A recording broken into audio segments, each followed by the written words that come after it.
Genesis chapter 1. In the beginning, God created the heavens and the earth.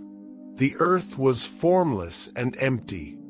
Darkness was on the surface of the deep, and God's Spirit was hovering over the surface of the waters.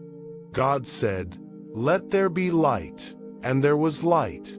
God saw the light, and saw that it was good. God divided the light from the darkness. God called the light day, and the darkness he called night. There was evening and there was morning, the first day. God said, "Let there be an expanse in the middle of the waters, and let it divide the waters from the waters." God made the expanse, and divided the waters which were under the expanse from the waters which were above the expanse. And it was so. God called the expanse sky. There was evening and there was morning, a second day. God said, "Let the waters under the sky be gathered together to one place, and let the dry land appear." And it was so. God called the dry land earth, and the gathering together of the waters he called seas. God saw that it was good. God said, "Let the earth yield grass, herbs yielding seeds, and fruit trees bearing fruit after their kind, with their seeds in it, on the earth." And it was so. The earth yielded grass, herbs yielding seed after their kind, and trees bearing fruit, with their seeds in it, after their kind. And God saw that it was good. There was evening and there was morning, a third day. God said, "Let there be lights in the expanse of the sky to divide the day from the night, and let them be for signs to mark seasons, days, and years, and let them be for lights in the expanse of the sky to give light on the earth." And it was so.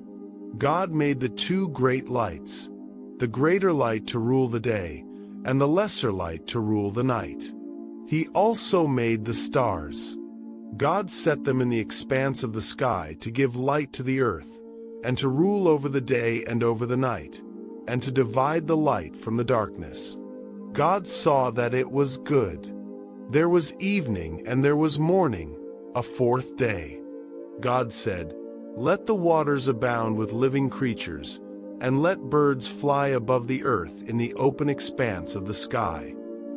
God created the large sea creatures and every living creature that moves, with which the waters swarmed, after their kind, and every winged bird after its kind. God saw that it was good. God blessed them, saying, "Be fruitful and multiply, and fill the waters in the seas, and let birds multiply on the earth." There was evening and there was morning, a fifth day. God said, "Let the earth produce living creatures after their kind, livestock, creeping things, and animals of the earth after their kind." And it was so. God made the animals of the earth after their kind, and the livestock after their kind, and everything that creeps on the ground after its kind. God saw that it was good. God said, "Let's make man in our image, after our likeness. Let them have dominion over the fish of the sea, and over the birds of the sky, and over the livestock, and over all the earth, and over every creeping thing that creeps on the earth." God created man in his own image. In God's image he created him. Male and female he created them. God blessed them. God said to them, "Be fruitful, multiply, fill the earth, and subdue it. Have dominion over the fish of the sea, over the birds of the sky, and over every living thing that moves on the earth." God said, "Behold, I have given you every herb yielding seed, which is on the surface of all the earth, and every tree which bears fruit yielding seed. It will be your food. To every animal of the earth, and to every bird of the sky, and to everything that creeps on the earth, in which there is life, I have given every green herb for food." And it was so. God saw everything that he had made, and behold, it was very good. There was evening and there was morning, a sixth day. Chapter 2. The heavens, the earth, and all their vast array were finished. On the seventh day God finished his work which he had done, and he rested on the seventh day from all his work which he had done. God blessed the seventh day, and made it holy, because he rested in it from all his work of creation which he had done. This is the history of the generations of the heavens and of the earth when they were created, in the day that Yahweh God made the earth and the heavens. No plant of the field was yet in the earth, and no herb of the field had yet sprung up, for Yahweh God had not caused it to rain on the earth. There was not a man to till the ground, but a mist went up from the earth and watered the whole surface of the ground. Yahweh God formed man from the dust of the ground, and breathed into his nostrils the breath of life, and man became a living soul. Yahweh God planted a garden eastward, in Eden, and there he put the man whom he had formed. Out of the ground Yahweh God made every tree to grow that is pleasant to the sight and good for food, including the tree of life in the middle of the garden, and the tree of the knowledge of good and evil. A river went out of Eden to water the garden, and from there it was parted and became the source of 4 rivers. The name of the first is Pishon. It flows through the whole land of Havilah, where there is gold, and the gold of that land is good. Bdellium and onyx stone are also there. The name of the second river is Gihon. It is the same river that flows through the whole land of Cush. The name of the third river is Hiddekel. This is the one which flows in front of Assyria. The fourth river is the Euphrates. Yahweh God took the man and put him into the Garden of Eden to cultivate and keep it. Yahweh God commanded the man, saying, "You may freely eat of every tree of the garden, but you shall not eat of the tree of the knowledge of good and evil, for in the day that you eat of it, you will surely die." Yahweh God said, "It is not good for the man to be alone. I will make him a helper comparable to him." Out of the ground Yahweh God formed every animal of the field and every bird of the sky, and brought them to the man to see what he would call them. Whatever the man called every living creature became its name. The man gave names to all livestock, to the birds of the sky, and to every animal of the field.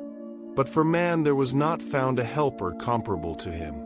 Yahweh God caused the man to fall into a deep sleep. As the man slept, he took one of his ribs and closed up the flesh in its place. Yahweh God made a woman from the rib which he had taken from the man, and brought her to the man. The man said, "This is now bone of my bones, and flesh of my flesh. She will be called woman, because she was taken out of man. Therefore a man will leave his father and his mother, and will join with his wife, and they will be one flesh." The man and his wife were both naked, and they were not ashamed. Chapter 3. Now the serpent was more subtle than any animal of the field which Yahweh God had made. He said to the woman, "Has God really said, 'You shall not eat of any tree of the garden'?" The woman said to the serpent, "We may eat fruit from the trees of the garden, but not the fruit of the tree which is in the middle of the garden. God has said, 'You shall not eat of it. You shall not touch it, lest you die.'" The serpent said to the woman, "You won't really die, for God knows that in the day you eat it, your eyes will be opened, and you will be like God, knowing good and evil." When the woman saw that the tree was good for food, and that it was a delight to the eyes, and that the tree was to be desired to make one wise, she took some of its fruit and ate. Then she gave some to her husband with her, and he ate it too. Their eyes were opened, and they both knew that they were naked. They sewed fig leaves together and made coverings for themselves. They heard Yahweh God's voice walking in the garden in the cool of the day, And the man and his wife hid themselves from the presence of Yahweh God among the trees of the garden. Yahweh God called to the man and said to him, "Where are you?" The man said, "I heard your voice in the garden, and I was afraid because I was naked, so I hid myself." God said, "Who told you that you were naked? Have you eaten from the tree that I commanded you not to eat from?" The man said, "The woman whom you gave to be with me, she gave me fruit from the tree, and I ate it." Yahweh God said to the woman, "What have you done?"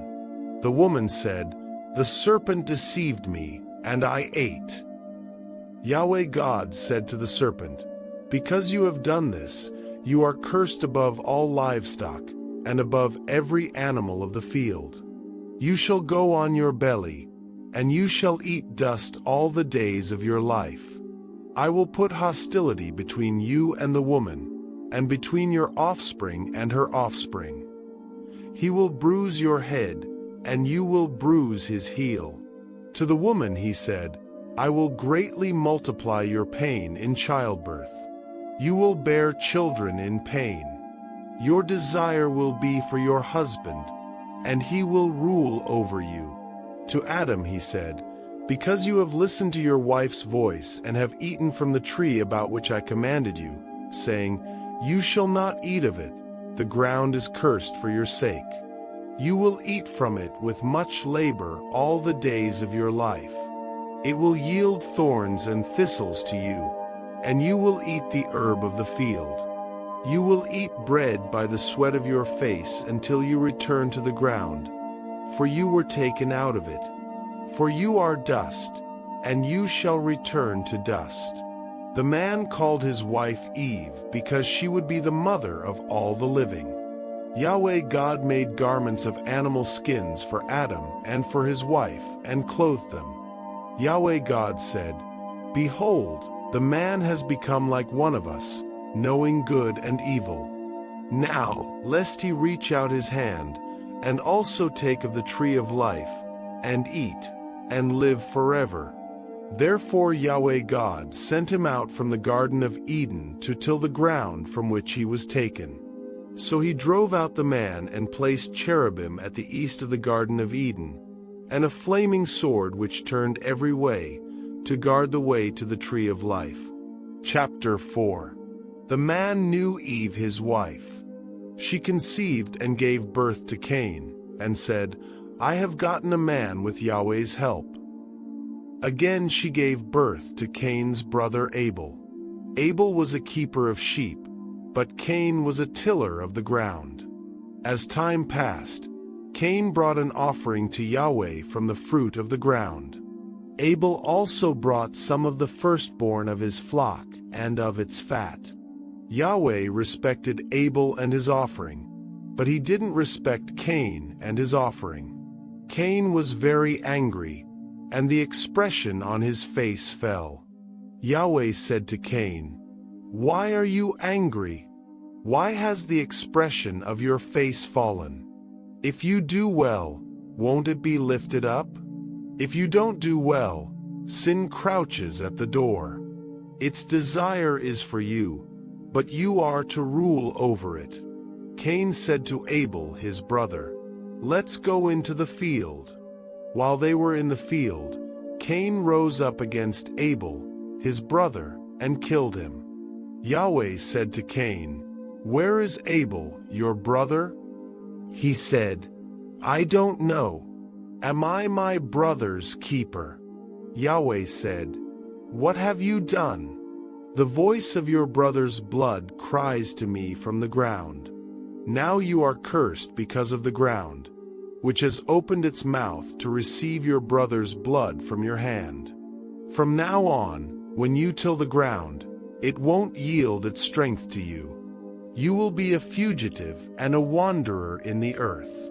Cain said to Yahweh, "My punishment is greater than I can bear. Behold, you have driven me out today from the surface of the ground. I will be hidden from your face, and I will be a fugitive and a wanderer in the earth. Whoever finds me will kill me, Yahweh said to him, "Therefore whoever slays Cain, vengeance will be taken on him sevenfold." Yahweh appointed a sign for Cain, so that anyone finding him would not strike him. Cain left Yahweh's presence and lived in the land of Nod, east of Eden. Cain knew his wife. She conceived and gave birth to Enoch. He built a city and named the city after the name of his son, Enoch. Irad was born to Enoch. Irad became the father of Mehujael. Mehujael became the father of Methushel. Methushel became the father of Lamech. Lamech took 2 wives. The name of the first one was Ada, and the name of the second one was Zillah. Ada gave birth to Jabal, who was the father of those who dwell in tents and have livestock. His brother's name was Jubal, who was the father of all who handle the harp and pipe. Zillah also gave birth to Tubal-Cain, the forger of every cutting instrument of bronze and iron. Tubal-Cain's sister was Naamah. Lamech said to his wives, "Ada and Zillah, hear my voice. You wives of Lamech, listen to my speech, for I have slain a man for wounding me, a young man for bruising me. If Cain will be avenged 7 times, truly Lamech 77 times. Adam knew his wife again. She gave birth to a son and named him Seth, saying, "For God has given me another child instead of Abel, for Cain killed him." A son was also born to Seth, and he named him Enosh. At that time men began to call on Yahweh's name. Chapter 5. This is the book of the generations of Adam. In the day that God created man, he made him in God's likeness. He created them male and female, and blessed them. On the day they were created, he named them Adam. Adam lived 130 years and became the father of a son in his own likeness, after his image, and named him Seth. The days of Adam after he became the father of Seth were 800 years, and he became the father of other sons and daughters. All the days that Adam lived were 930 years. Then he died. Seth lived 105 years, then became the father of Enosh. Seth lived after he became the father of Enosh 807 years, and became the father of other sons and daughters. All the days of Seth were 912 years, then he died. Enosh lived 90 years and became the father of Kenan. Enosh lived after he became the father of Kenan 815 years, and became the father of other sons and daughters. All the days of Enosh were 905 years, then he died. Kenan lived 70 years, then became the father of Mahalalel. Kenan lived after he became the father of Mahalalel 840 years, and became the father of other sons and daughters. All the days of Kenan were 910 years, then he died. Mahalalel lived 65 years, then became the father of Jared. Mahalalel lived after he became the father of Jared 830 years, and became the father of other sons and daughters. All the days of Mahalalel were 895 years, then he died. Jared lived 162 years, then became the father of Enoch. Jared lived after he became the father of Enoch 800 years, and became the father of other sons and daughters. All the days of Jared were 962 years, then he died. Enoch lived 65 years, then became the father of Methuselah. After Methuselah's birth, Enoch walked with God for 300 years, and became the father of more sons and daughters. All the days of Enoch were 365 years. Enoch walked with God, and he was not found, for God took him. Methuselah lived 187 years, then became the father of Lamech. Methuselah lived after he became the father of Lamech 782 years, and became the father of other sons and daughters. All the days of Methuselah were 969 years. Then he died. Lamech lived 182 years, then became the father of a son. He named him Noah, saying, "This one will comfort us in our work and in the toil of our hands, caused by the ground which Yahweh has cursed." Lamech lived after he became the father of Noah 595 years, and became the father of other sons and daughters. All the days of Lamech were 777 years. Then he died. Noah was 500 years old. Then Noah became the father of Shem, Ham, and Japheth. Chapter 6. When men began to multiply on the surface of the ground, and daughters were born to them, God's sons saw that men's daughters were beautiful, and they took any that they wanted for themselves as wives. Yahweh said, "My spirit will not strive with man forever, because he also is flesh. So his days will be 120 years.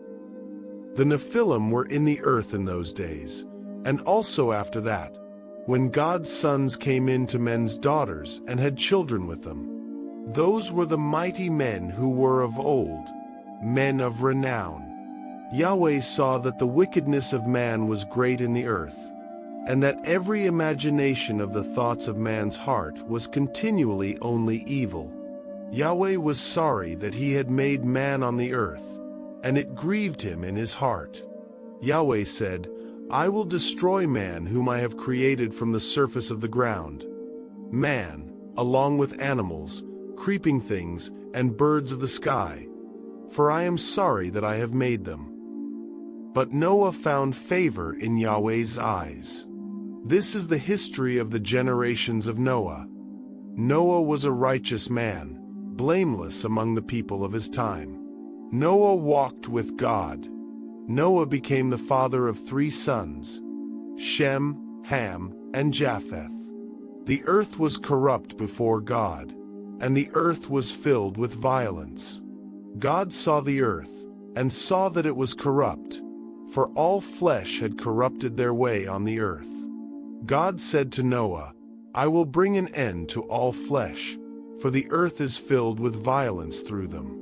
Behold, I will destroy them and the earth. Make a ship of gopher wood.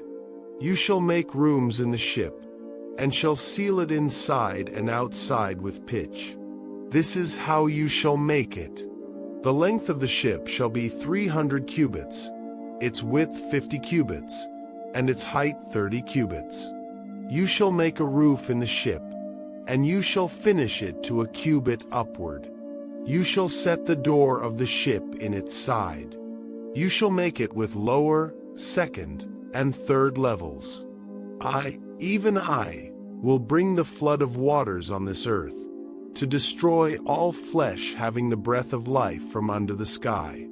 Everything that is in the earth will die. But I will establish my covenant with you.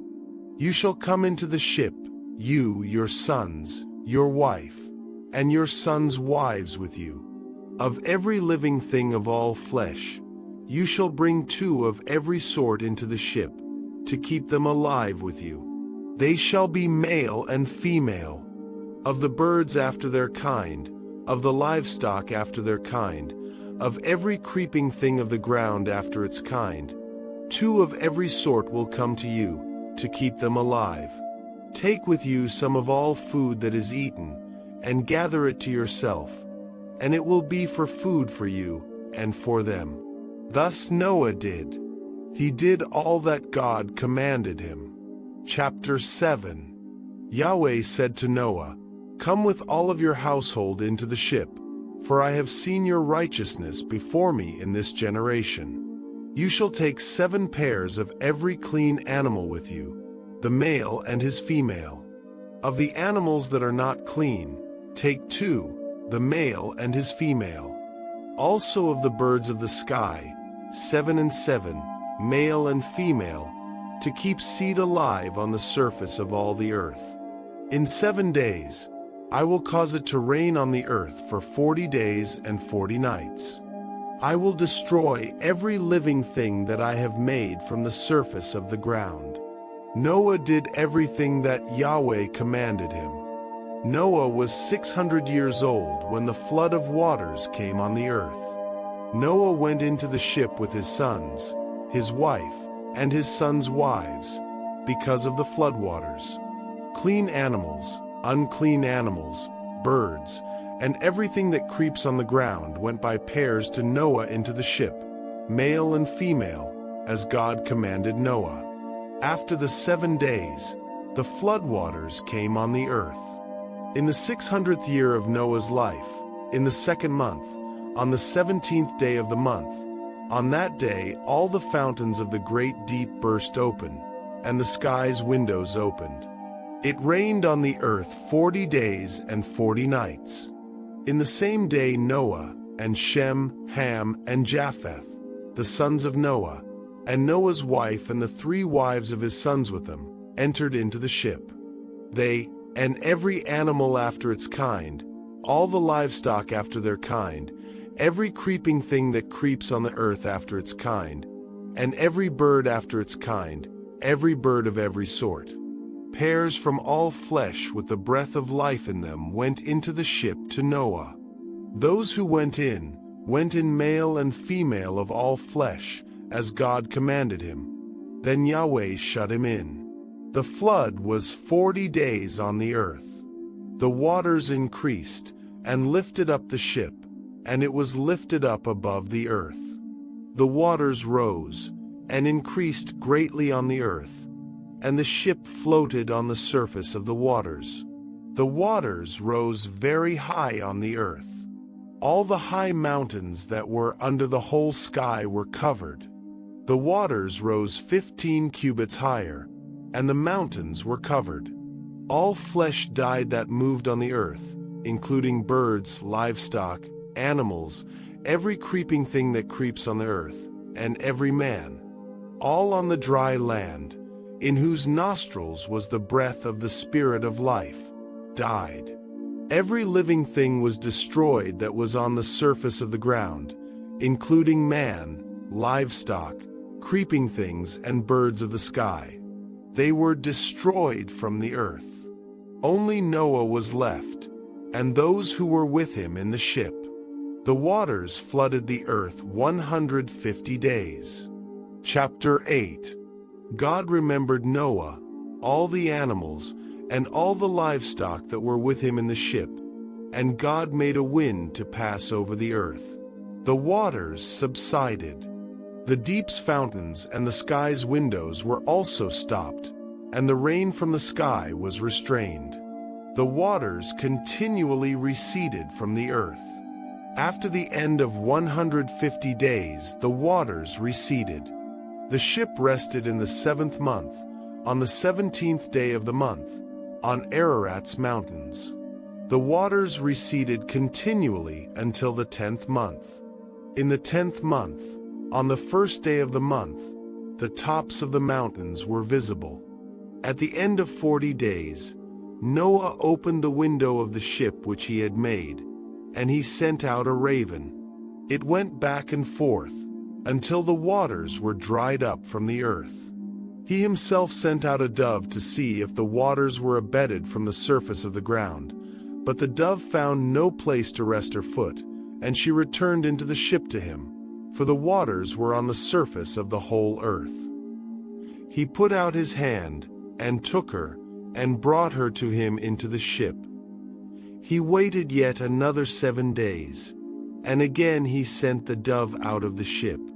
The dove came back to him at evening, and, behold, in her mouth was a freshly plucked olive leaf. So Noah knew that the waters were abated from the earth. He waited yet another 7 days, and sent out the dove, and she didn't return to him any more. In the 601st year, in the 1st month, the 1st day of the month, the waters were dried up from the earth. Noah removed the covering of the ship, and looked. He saw that the surface of the ground was dry. In the 2nd month, On the 27th day of the month, the earth was dry. God spoke to Noah, saying, "Go out of the ship, you, your wife, your sons, and your sons' wives with you. Bring out with you every living thing that is with you of all flesh, including birds, livestock, and every creeping thing that creeps on the earth, that they may breed abundantly in the earth, and be fruitful and multiply on the earth." Noah went out with his sons, his wife, and his sons' wives with him.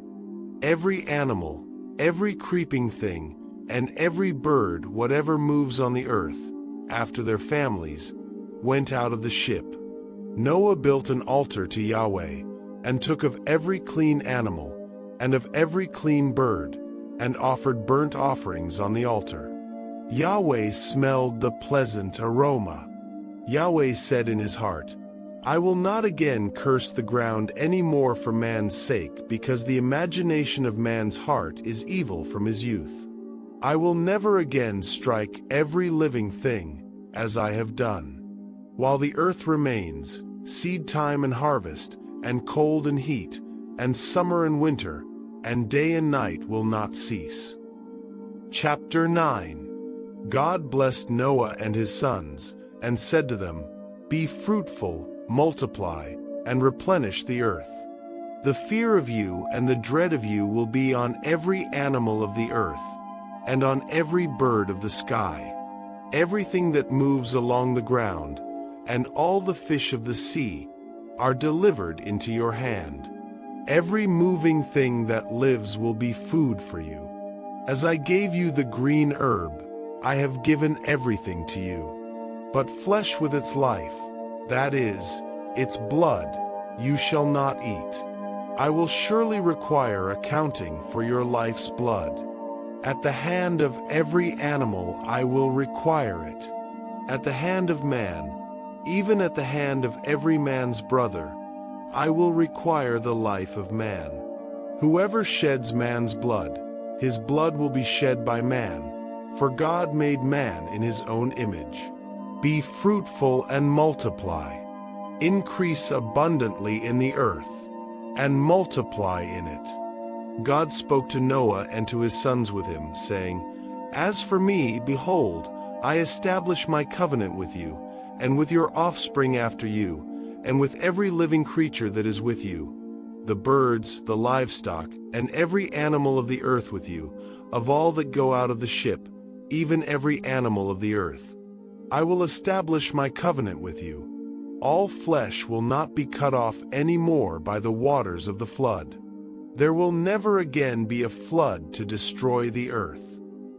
God said, "This is the token of the covenant which I make between me and you and every living creature that is with you, for perpetual generations. I set my rainbow in the cloud, and it will be a sign of a covenant between me and the earth.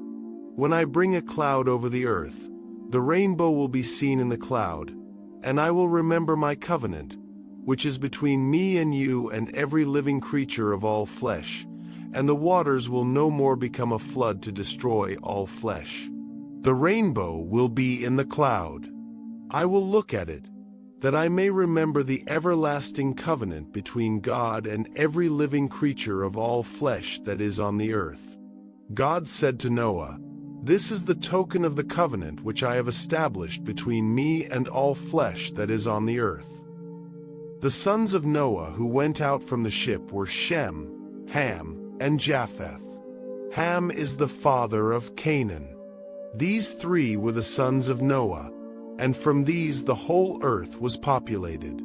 Noah began to be a farmer, and planted a vineyard. He drank of the wine and got drunk. He was uncovered within his tent. Ham, the father of Canaan, saw the nakedness of his father, and told his two brothers outside. Shem and Japheth took a garment, and laid it on both their shoulders, went in backwards, and covered the nakedness of their father. Their faces were backwards, and they didn't see their father's nakedness. Noah awoke from his wine, and knew what his youngest son had done to him. He said, "Canaan is cursed." He will be a servant of servants to his brothers. He said, Blessed be Yahweh, the God of Shem. Let Canaan be his servant. May God enlarge Japheth. Let him dwell in the tents of Shem. Let Canaan be his servant. Noah lived 350 years after the flood. All the days of Noah were 950 years, and then he died. Chapter 10. Now this is the history of the generations of the sons of Noah, Shem, Ham, and Japheth. Sons were born to them after the flood.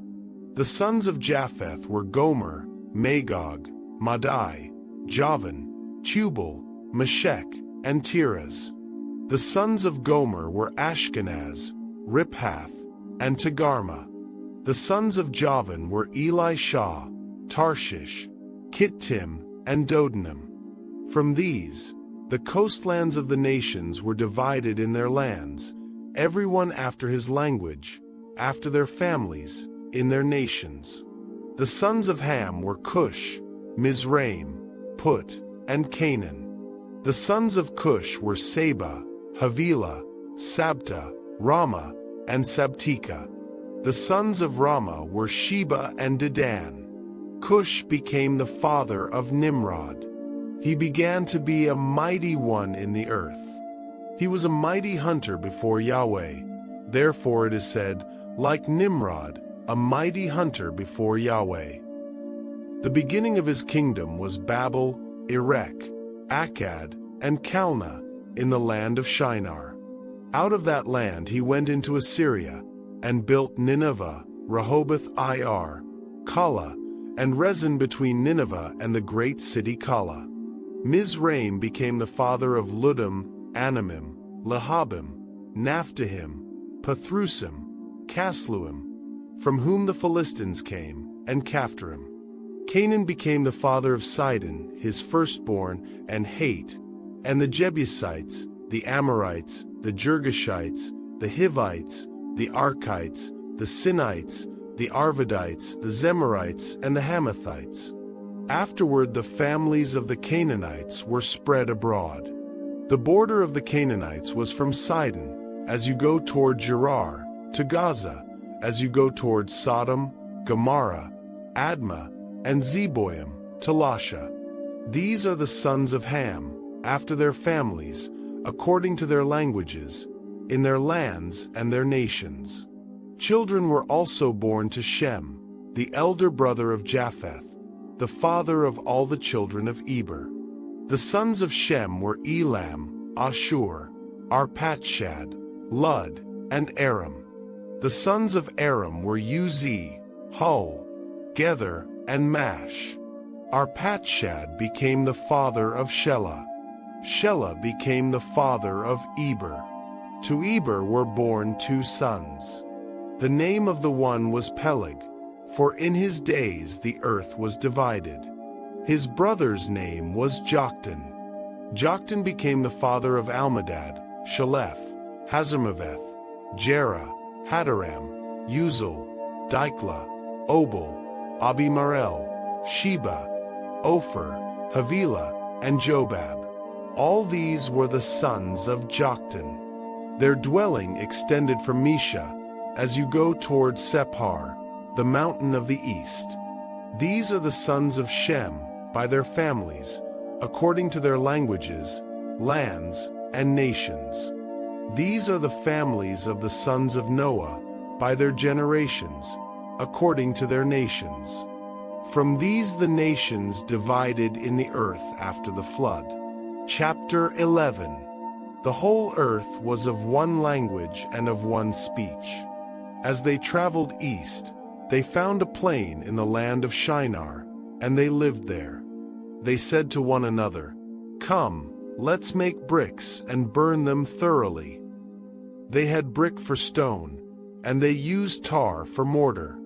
They said, "Come, let's build ourselves a city and a tower whose top reaches to the sky, and let's make a name for ourselves, lest we be scattered abroad on the surface of the whole earth." Yahweh came down to see the city and the tower which the children of men built. Yahweh said, "Behold, they are one people, and they all have one language, and this is what they begin to do. Now nothing will be withheld from them which they intend to do. Come, let's go down and confuse their language, that they may not understand one another's speech." So Yahweh scattered them abroad from there on the surface of all the earth, and they stopped building the city. Therefore its name was called Babel, because there Yahweh confused the language of all the earth. From there, Yahweh scattered them abroad on the surface of all the earth. This is the history of the generations of Shem. Shem was 100 years old when he became the father of Arpachshad 2 years after the flood. Shem lived 500 years after he became the father of Arpachshad, and became the father of more sons and daughters. Arpachshad lived 35 years and became the father of Shelah. Arpachshad lived 403 years after he became the father of Shelah, and became the father of more sons and daughters. Shelah lived 30 years and became the father of Eber. Shelah lived 403 years after he became the father of Eber, and became the father of more sons and daughters. Eber lived 34 years and became the father of Peleg. Eber lived 430 years after he became the father of Peleg, and became the father of more sons and daughters. Peleg lived 30 years and became the father of Reu. Peleg lived 209 years after he became the father of Reu, and became the father of more sons and daughters. Reu lived 32 years and became the father of Serug. Reu lived 207 years after he became the father of Serug, and became the father of more sons and daughters. Serug lived 30 years and became the father of Nahor. Serug lived 200 years after he became the father of Nahor, and became the father of more sons and daughters. Nahor lived 29 years and became the father of Terah. Nahor lived 119 years after he became the father of Terah, and became the father of more sons and daughters. Terah lived 70 years and became the father of Abram, Nahor, and Haran. Now this is the history of the generations of Terah. Terah became the father of Abram, Nahor, and Haran. Haran became the father of Lot. Haran died in the land of his birth, in Ur of the Chaldees, while his father Terah was still alive. Abram and Nahor married wives. The name of Abram's wife was Sarai, and the name of Nahor's wife was Milcah, the daughter of Haran, who was also the father of Iscah. Sarai was barren. She had no child. Terah took Abram his son, Lot the son of Haran, his son's son, and Sarai his daughter-in-law, his son Abram's wife. They went from Ur of the Chaldees to go into the land of Canaan. They came to Haran and lived there. The days of Terah were 205 years. Terah died in Haran. Chapter 12. Now Yahweh said to Abram, "Leave your country, and your relatives, and your father's house, and go to the land that I will show you. I will make of you a great nation. I will bless you and make your name great. You will be a blessing.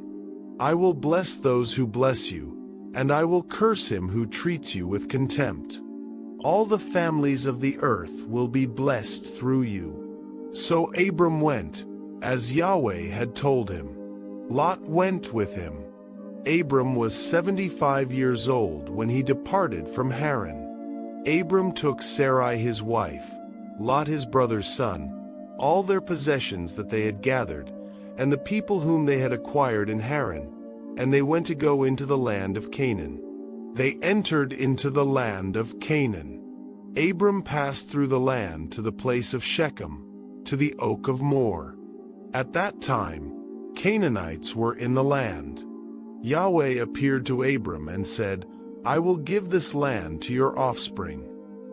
He built an altar there to Yahweh, who had appeared to him.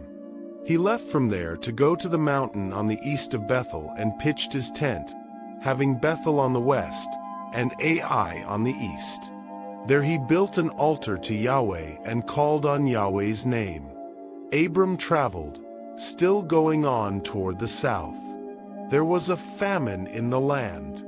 Abram went down into Egypt to live as a foreigner there, for the famine was severe in the land.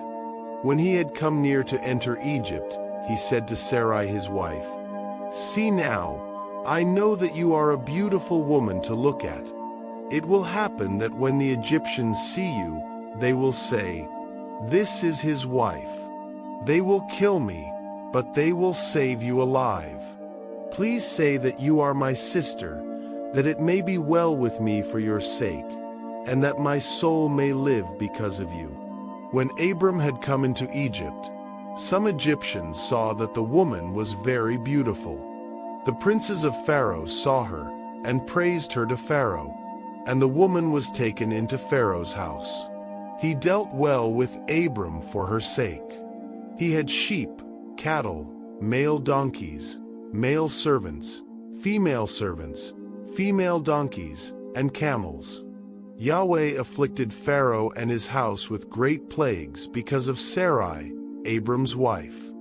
Pharaoh called Abram and said, "What is this that you have done to me? Why didn't you tell me that she was your wife? Why did you say, 'She is my sister,' so that I took her to be my wife? Now therefore see your wife, take her, and go your way."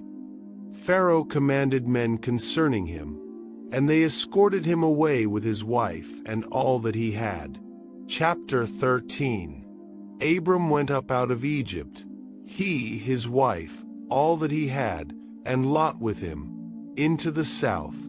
Abram was very rich in livestock, in silver, and in gold. He went on his journeys from the south as far as Bethel, to the place where his tent had been at the beginning, between Bethel and Ai, to the place of the altar, which he had made there at the first. There Abram called on Yahweh's name. Lot also, who went with Abram, had flocks, herds, and tents. The land was not able to bear them, that they might live together, for their possessions were so great that they couldn't live together. There was strife between the herdsmen of Abram's livestock and the herdsmen of Lot's livestock. The Canaanites and the Perizzites lived in the land at that time. Abram said to Lot, "Please, let there be no strife between you and me, and between your herdsmen and my herdsmen, for we are relatives. Isn't the whole land before you? Please separate yourself from me. If you go to the left hand, then I will go to the right. Or if you go to the right hand, then I will go to the left." Lot lifted up his eyes and saw all the plain of the Jordan, that it was well watered everywhere, before Yahweh destroyed Sodom and Gomorrah, like the garden of Yahweh, like the land of Egypt, as you go to Zoar. So Lot chose the plain of the Jordan for himself. Lot traveled east, and they separated themselves from one another. Abram lived in the land of Canaan, and Lot lived in the cities of the plain, and moved his tent as far as Sodom. Now the men of Sodom were exceedingly wicked and sinners against Yahweh. Yahweh said to Abram, after Lot was separated from him, "Now lift up your eyes, and look from the place where you are, northward and southward and eastward and westward, for I will give all the land which you see to you and to your offspring forever. I will make your offspring as the dust of the earth, so that if a man can count the dust of the earth, then your offspring may also be counted. Arise, walk through the land in its length and in its width, for I will give it to you." Abram moved his tent, and came and lived by the oaks of Mamre, which are in Hebron, and built an altar there to Yahweh. Chapter 14. In the days of Amraphel, king of Shinar, Arioch, king of Elasa, Kedorlaomer, king of Elam, and Tidal, king of Goyim, they made war with Bera, king of Sodom, Bershah, king of Gomorrah, Shernab, king of Admah, Shemeber, king of Zeboim, and the king of Bela, also called Zor. All these joined together in the valley of Siddim, also called the Salt Sea.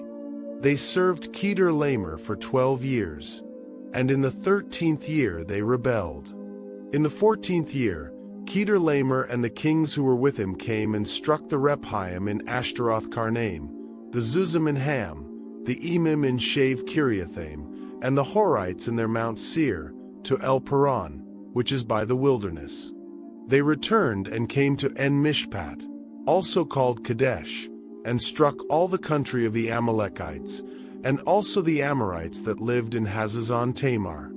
The king of Sodom, the king of Gomorrah, the king of Admah, the king of Zeboim, and the king of Bela, also called Zor, went out and set the battle in array against them in the valley of Siddim, against Kedar-Laomer king of Elam, Tidal king of Goyim, Amraphel king of Shinar, and Arioch king of Elasa, 4 kings against 5. Now the valley of Siddim was full of tar pits, and the kings of Sodom and Gomorrah fled, and some fell there. Those who remained fled to the hills. They took all the goods of Sodom and Gomorrah, and all their food, and went their way. They also took Lot, Abram's brother's son, who lived in Sodom, and his goods, and departed. One who had escaped came and told Abram the Hebrew. At that time, he lived by the oaks of Mamre, the Amorite, brother of Eshcol and brother of Aner. They were allies of Abram. When Abram heard that his relative was taken captive, he led out his 318 trained men, born in his house, and pursued as far as Dan. He divided his forces against them by night, he and his servants, and struck them, and pursued them to Hobah, which is north of Damascus. He brought back all the goods, and also brought back his relative Lot and his goods, and the women also, and the other people. The king of Sodom went out to meet him after his return from the defeat of Kedar-Laomer and the kings who were with him, at the valley of Shave, that is, the king's valley. Melchizedek king of Salem brought out bread and wine. He was priest of God Most High. He blessed Abram and said, "Blessed be Abram of God Most High, possessor of heaven and earth. Blessed be God Most High, who has delivered your enemies into your hand." Abram gave him 1/10 of all. The king of Sodom said to Abram, "Give me the people and take the goods for yourself." Abram said to the king of Sodom, "I have lifted up my hand to Yahweh, God Most High, possessor of heaven and earth, that I will not take a thread nor a sandal strap nor anything that is yours, lest you should say, 'I have made Abram rich.' I will accept nothing from you except what the young men have eaten, and the portion of the men who went with me, Aner, Eshcol, and Mamre. Let them take their portion." Chapter 15. After these things Yahweh's word came to Abram in a vision, saying, "Don't be afraid, Abram. I am your shield, your exceedingly great reward." Abram said, "Lord Yahweh, what will you give me, since I go childless, and he who will inherit my estate is Eliezer of Damascus? Behold, you have given no children to me, and behold, one born in my house is my heir." Behold, Yahweh's word came to him, saying, "This man will not be your heir, but he who will come out of your own body will be your heir." Yahweh brought him outside, and said, "Look now toward the sky, and count the stars, if you are able to count them. So your offspring will be." He believed in Yahweh, who credited it to him for righteousness. He said to Abram, "I am Yahweh who brought you out of Ur of the Chaldees, to give you this land to inherit it." Abram said, "Lord Yahweh, how will I know that I will inherit it?" He said to him, "Bring me a heifer 3 years old, a female goat 3 years old, a ram 3 years old, a turtle dove, and a young pigeon. He brought him all these, and divided them in the middle, and laid each half opposite the other. But he didn't divide the birds. The birds of prey came down on the carcasses, and Abram drove them away.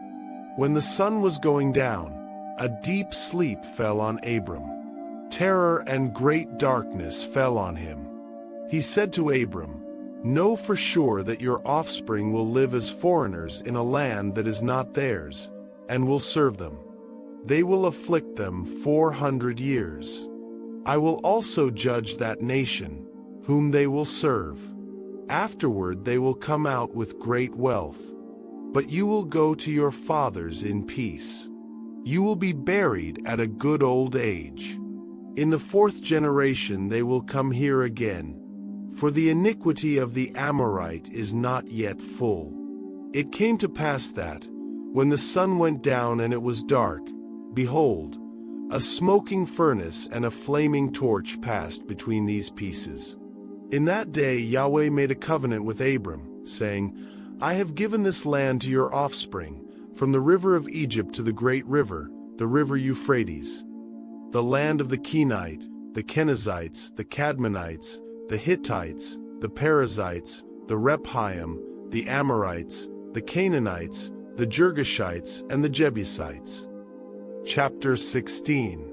Now Sarai, Abram's wife, bore him no children.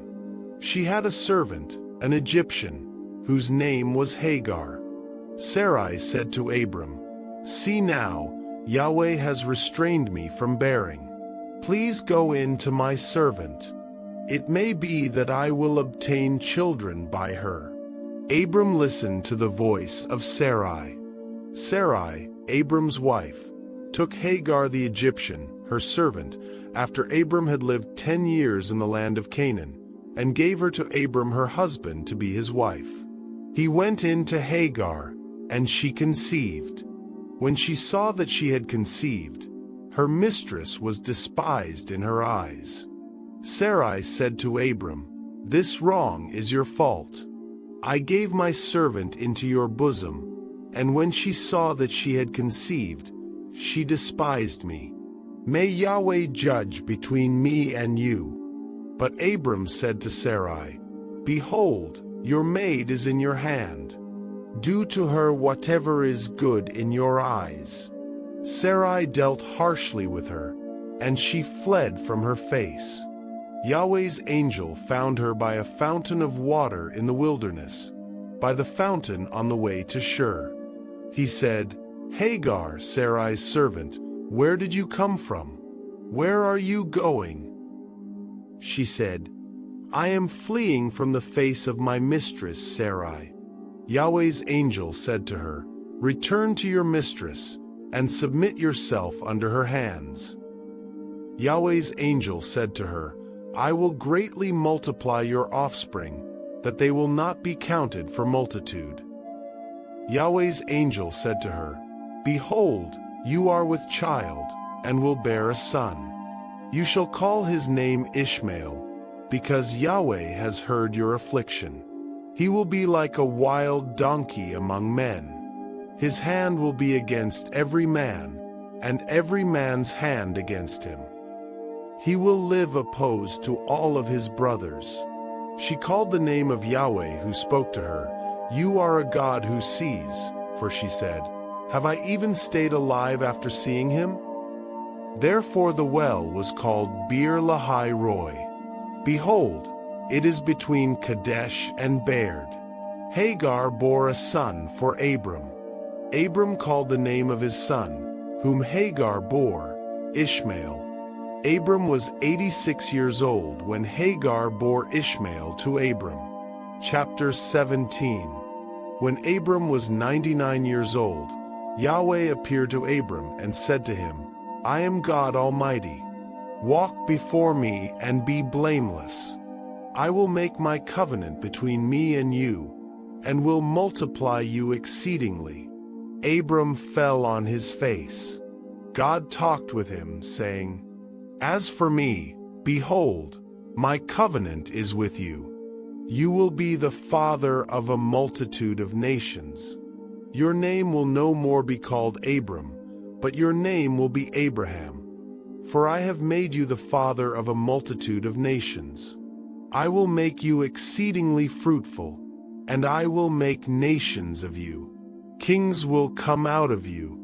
I will establish my covenant between me and you and your offspring after you throughout their generations for an everlasting covenant, to be a God to you and to your offspring after you.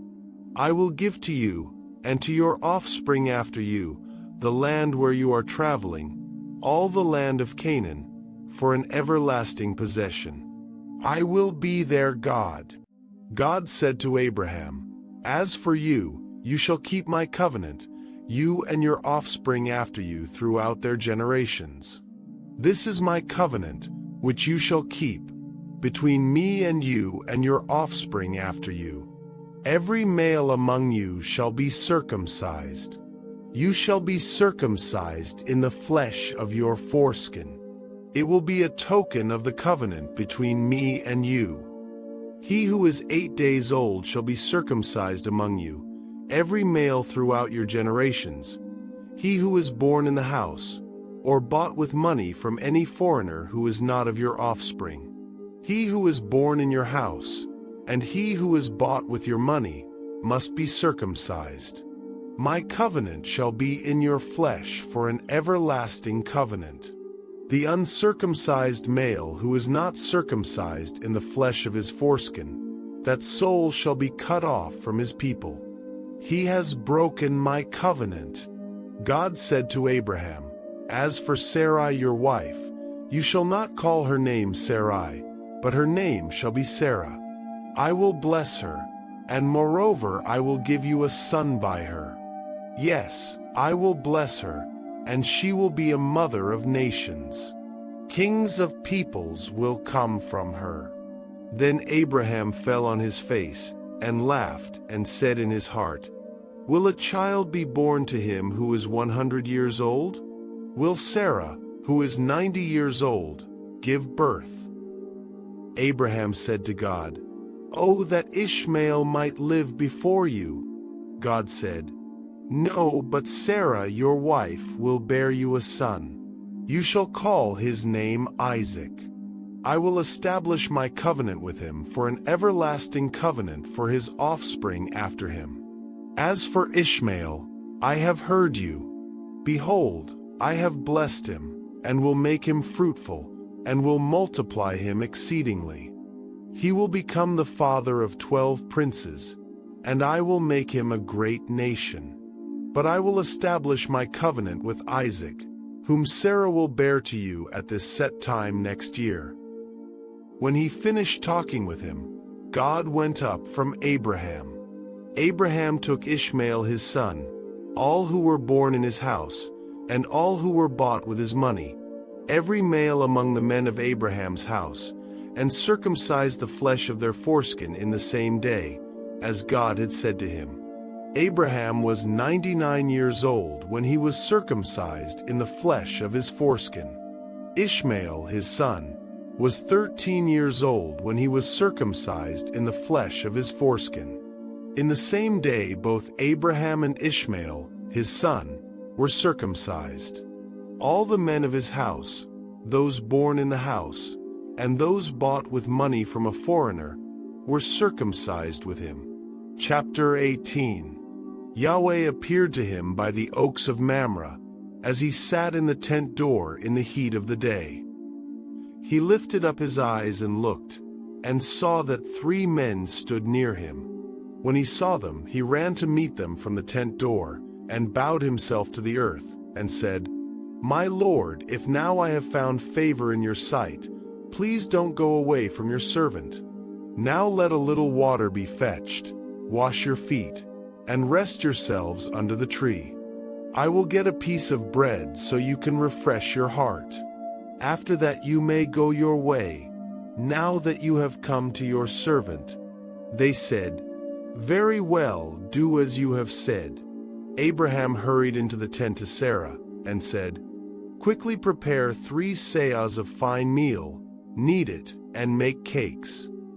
Abraham ran to the herd, and fetched a tender and good calf, and gave it to the servant. He hurried to dress it. He took butter, milk, and the calf which he had dressed, and set it before them. He stood by them under the tree, and they ate. They asked him, "Where is Sarah, your wife?" He said, "There in the tent." He said, "I will certainly return to you at about this time next year, and behold, Sarah your wife will have a son." Sarah heard in the tent door, which was behind him.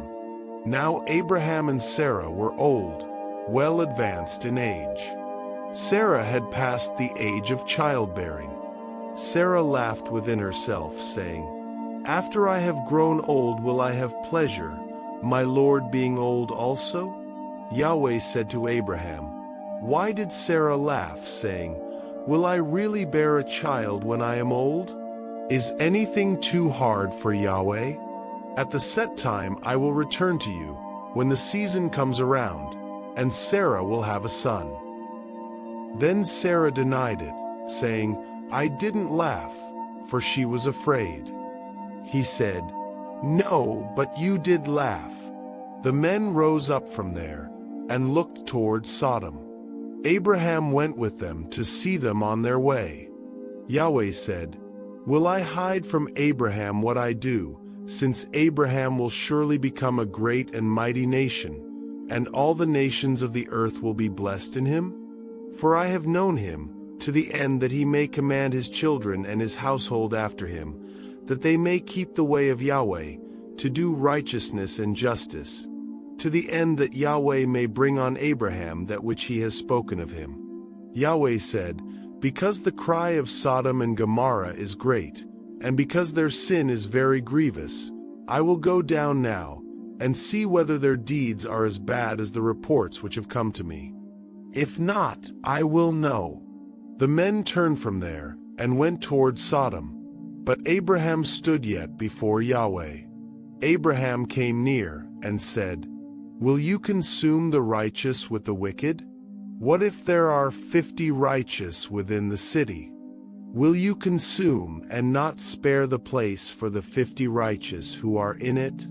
May it be far from you to do things like that, to kill the righteous with the wicked, so that the righteous should be like the wicked. May that be far from you. Shouldn't the judge of all the earth do right?" Yahweh said, "If I find in Sodom 50 righteous within the city, then I will spare the whole place for their sake." Abraham answered, "See now, I have taken it on myself to speak to the Lord, although I am dust and ashes. What if there will lack 5 of the 50 righteous? Will you destroy all the city for lack of 5? He said, "I will not destroy it if I find 45 there." He spoke to him yet again and said, "What if there are 40 found there?" He said, "I will not do it for the 40's sake." He said, "Oh, don't let the Lord be angry, and I will speak. What if there are 30 found there?" He said, "I will not do it if I find 30 there." He said, "See now, I have taken it on myself to speak to the Lord. What if there are 20 found there?" He said, "I will not destroy it for the 20's sake." He said, "Oh, don't let the Lord be angry, and I will speak just once more. What if 10 are found there?" He said, "I will not destroy it for the 10's sake." Yahweh went his way as soon as he had finished communing with Abraham, and Abraham returned to his place. Chapter 19. The 2 angels came to Sodom at evening. Lot sat in the gate of Sodom. Lot saw them, and rose up to meet them. He bowed himself with his face to the earth, and said, "See now, my lords, please come into your servant's house, stay all night, wash your feet, and you can rise up early and go on your way." They said, "No, but we will stay in the street all night." He urged them greatly, And they came in with him and entered into his house. He made them a feast and baked unleavened bread, and they ate. But before they lay down, the men of the city, the men of Sodom, surrounded the house, both young and old, all the people from every quarter. They called to Lot and said to him, "Where are the men who came in to you this night? Bring them out to us, that we may have sex with them." Lot went out to them through the door and shut the door after himself. He said, "Please, my brothers, don't act so wickedly. See now, I have 2 virgin daughters. Please let me bring them out to you, and you may do to them what seems good to you. Only don't do anything to these men, because they have come under the shadow of my roof." They said, "Stand back." Then they said, "This one fellow came in to live as a foreigner, and he appoints himself a judge. Now we will deal worse with you than with them." They pressed hard on the man Lot and came near to break the door. But the men reached out their hand and brought Lot into the house to them, and shut the door. They struck the men who were at the door of the house with blindness, both small and great, so that they wearied themselves trying to find the door. The men said to Lot, "Do you have anybody else here?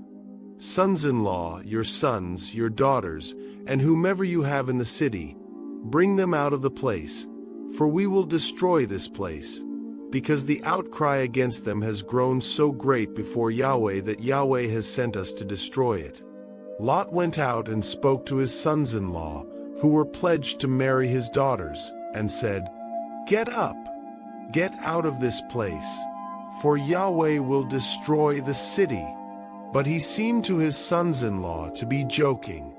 When the morning came, the angels hurried Lot, saying, "Get up, take your wife and your 2 daughters who are here, lest you be consumed in the iniquity of the city." But he lingered, and the men grabbed his hand, his wife's hand, and his 2 daughters' hands, Yahweh being merciful to him, and they took him out and set him outside the city. It came to pass, when they had taken them out, that he said, "Escape for your life. Don't look behind you, and don't stay anywhere in the plain. Escape to the mountains, lest you be consumed." Lot said to them, "Oh, not so, my lord.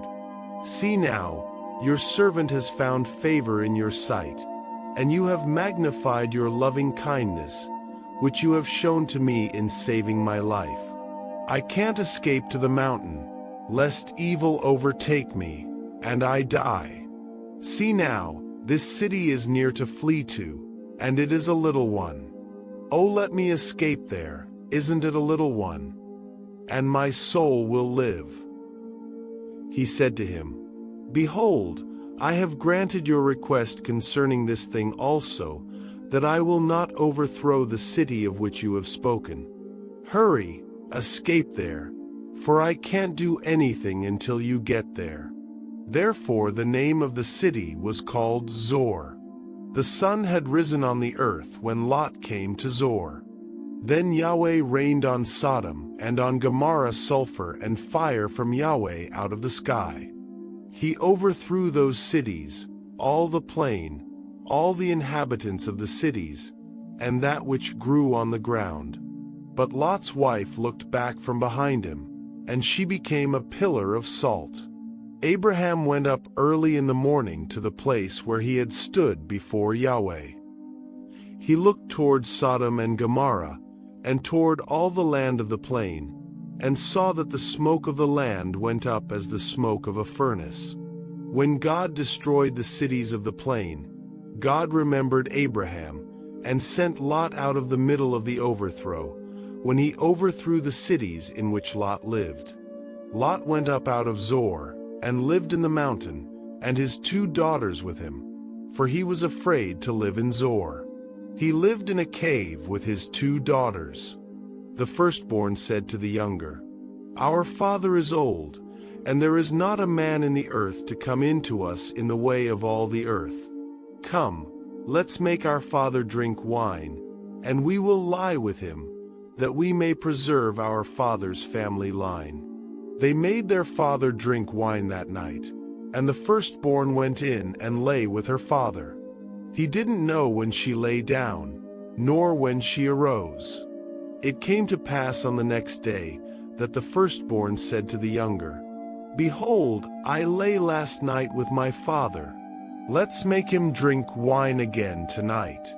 You go in and lie with him, that we may preserve our father's family line." They made their father drink wine that night also. The younger went and lay with him. He didn't know when she lay down, nor when she got up. Thus both of Lot's daughters were with child by their father. The firstborn bore a son, and named him Moab. He is the father of the Moabites to this day. The younger also bore a son, and called his name Ben-Ammi. He is the father of the children of Ammon to this day. Chapter 20. Abraham traveled from there toward the land of the south, and lived between Kadesh and Shur. He lived as a foreigner in Gerar. Abraham said about Sarah his wife, "She is my sister." Abimelech king of Gerar sent and took Sarah. But God came to Abimelech in a dream of the night and said to him, "Behold, you are a dead man because of the woman whom you have taken, for she is a man's wife." Now Abimelech had not come near her. He said, "Lord, will you kill even a righteous nation? Didn't he tell me, 'She is my sister'?" She herself also said, "He is my brother." I have done this in the integrity of my heart and the innocence of my hands. God said to him in the dream, "Yes, I know that in the integrity of your heart you have done this, and I also withheld you from sinning against me. Therefore I didn't allow you to touch her. Now therefore, restore the man's wife, for he is a prophet, and he will pray for you, and you will live. If you don't restore her, know for sure that you will die, you and all who are yours." Abimelech rose early in the morning and called all his servants and told them all these things, and the men were very afraid. Then Abimelech called Abraham and said to him, "What have you done to us? How have I sinned against you, that you have brought on me and on my kingdom a great sin? You have done deeds to me that ought not to be done."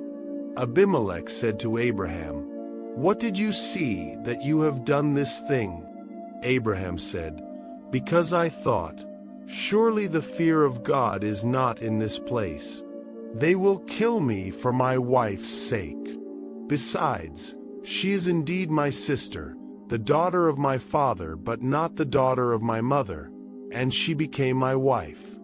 When God caused me to wander from my father's house, I said to her, 'This is your kindness which you shall show to me. Everywhere that we go, say of me, he is my brother.'" Abimelech took sheep and cattle, male servants and female servants, and gave them to Abraham, and restored Sarah his wife to him. Abimelech said, "Behold, my land is before you. Dwell wherever it pleases you."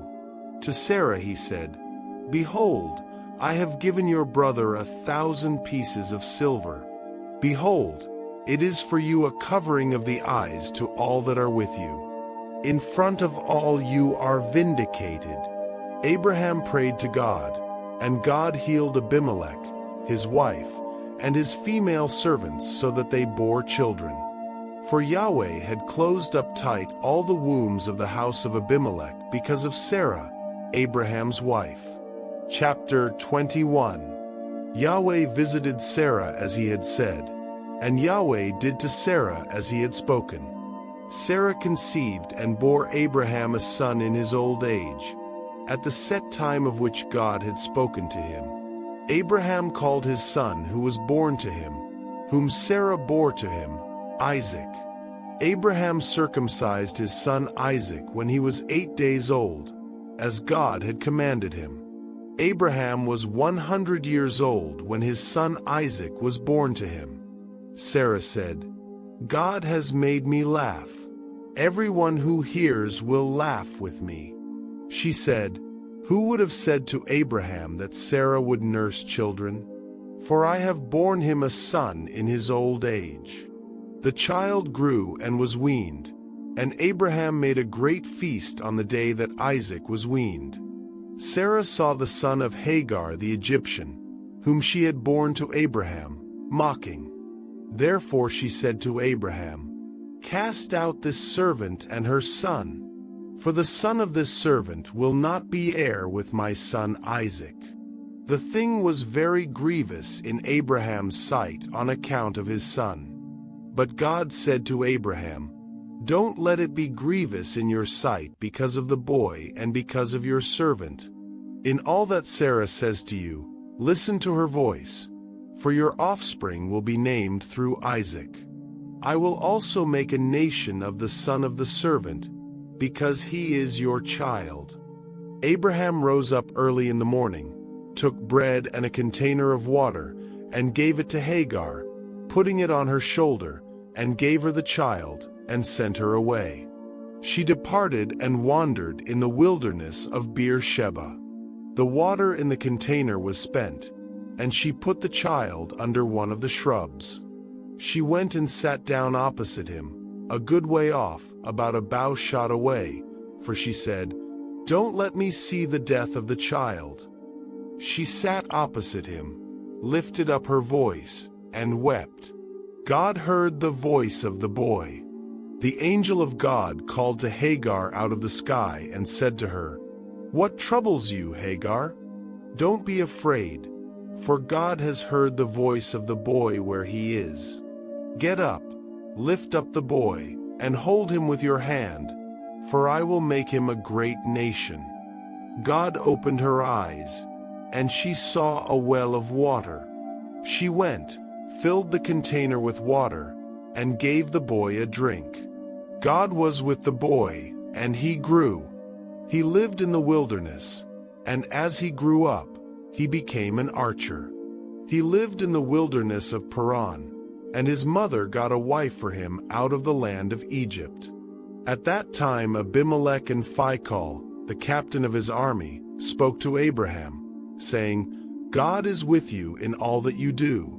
Now therefore, swear to me here by God that you will not deal falsely with me, nor with my son, nor with my son's son. But according to the kindness that I have done to you, you shall do to me and to the land in which you have lived as a foreigner." Abraham said, "I will swear." Abraham complained to Abimelech because of a water well, which Abimelech's servants had violently taken away. Abimelech said, "I don't know who has done this thing. You didn't tell me, and I didn't hear of it until today." Abraham took sheep and cattle and gave them to Abimelech, and the two made a covenant. Abraham set 7 ewe lambs of the flock by themselves. Abimelech said to Abraham, "What do these 7 ewe lambs, which you have set by themselves, mean?" He said, "You shall take these 7 ewe lambs from my hand, that it may be a witness to me that I have dug this well." Therefore he called that place Beersheba, because they both swore an oath there. So they made a covenant at Beersheba. Abimelech rose up with Phicol, the captain of his army, and they returned to the land of the Philistines. Abraham planted a tamarisk tree in Beersheba, and there he called on the name of Yahweh, the everlasting God. Abraham lived as a foreigner in the land of the Philistines many days. Chapter 22. After these things, God tested Abraham and said to him, "Abraham."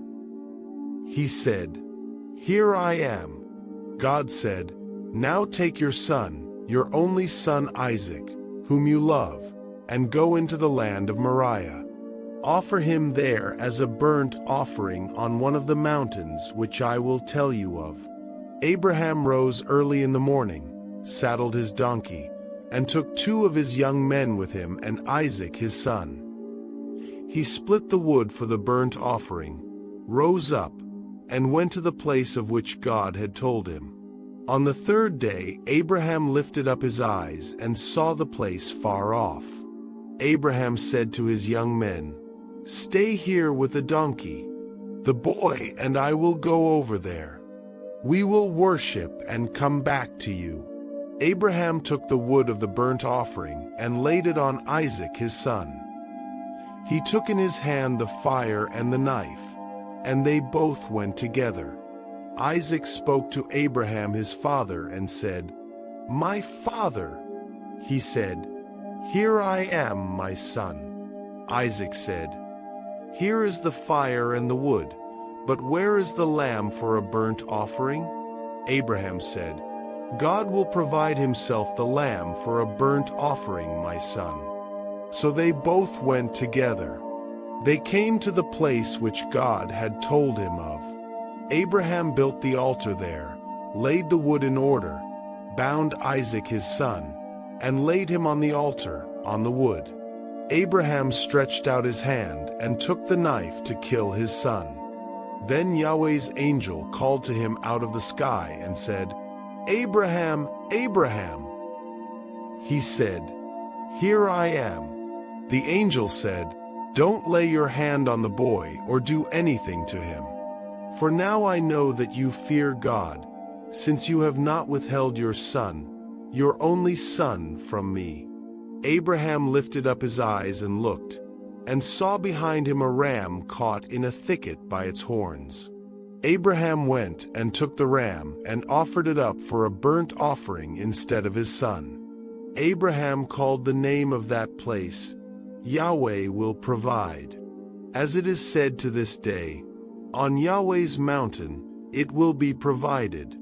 Then Yahweh's angel called to Abraham a second time out of the sky and said, "I have sworn by myself, says Yahweh, because you have done this thing and have not withheld your son, your only son, I will bless you greatly, and I will multiply your offspring greatly like the stars of the heavens and like the sand which is on the seashore.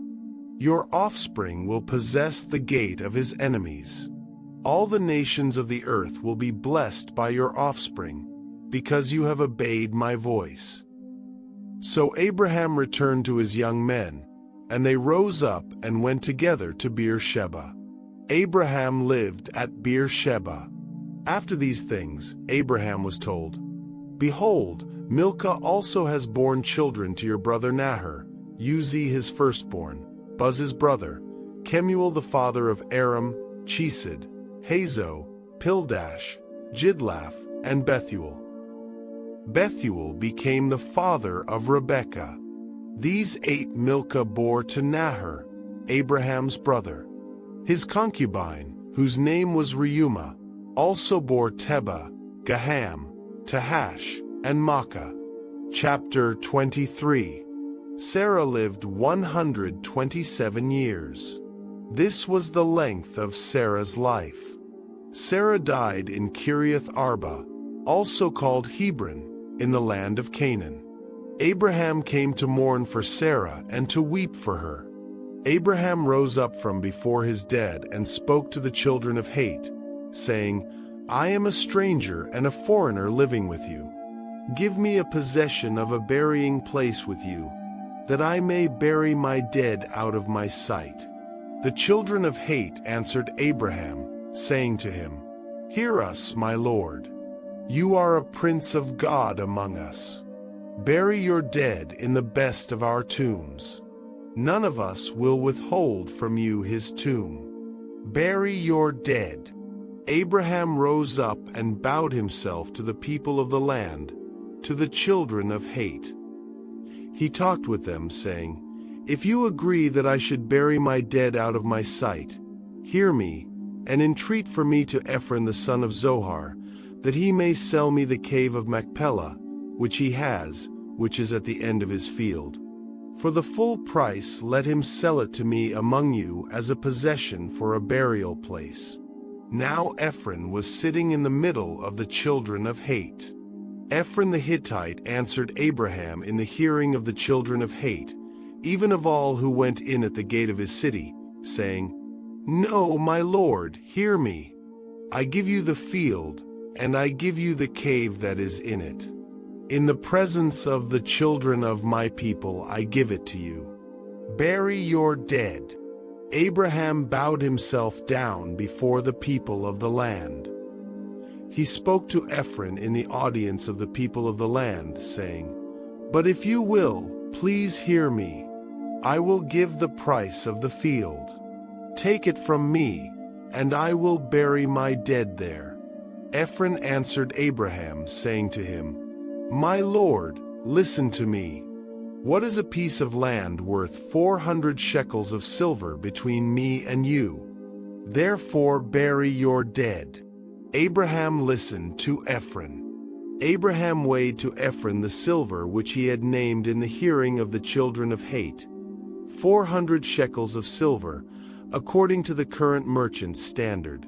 So the field of Ephron, which was in Machpelah, which was before Mamre, the field, the cave which was in it, and all the trees that were in the field, that were within all its borders, were deeded to Abraham for a possession in the presence of the children of Het, before all who went in at the gate of his city. After this, Abraham buried Sarah his wife in the cave of the field of Machpelah before Mamre, that is, Hebron, in the land of Canaan. The field and the cave that is in it were deeded to Abraham by the children of Het as a possession for a burial place. Chapter 24. Abraham was old and well advanced in age. Yahweh had blessed Abraham in all things. Abraham said to his servant, the elder of his house who ruled over all that he had, Please put your hand under my thigh. I will make you swear by Yahweh, the God of heaven and the God of the earth, that you shall not take a wife for my son from the daughters of the Canaanites among whom I live. But you shall go to my country and to my relatives, and take a wife for my son Isaac. The servant said to him, What if the woman isn't willing to follow me to this land?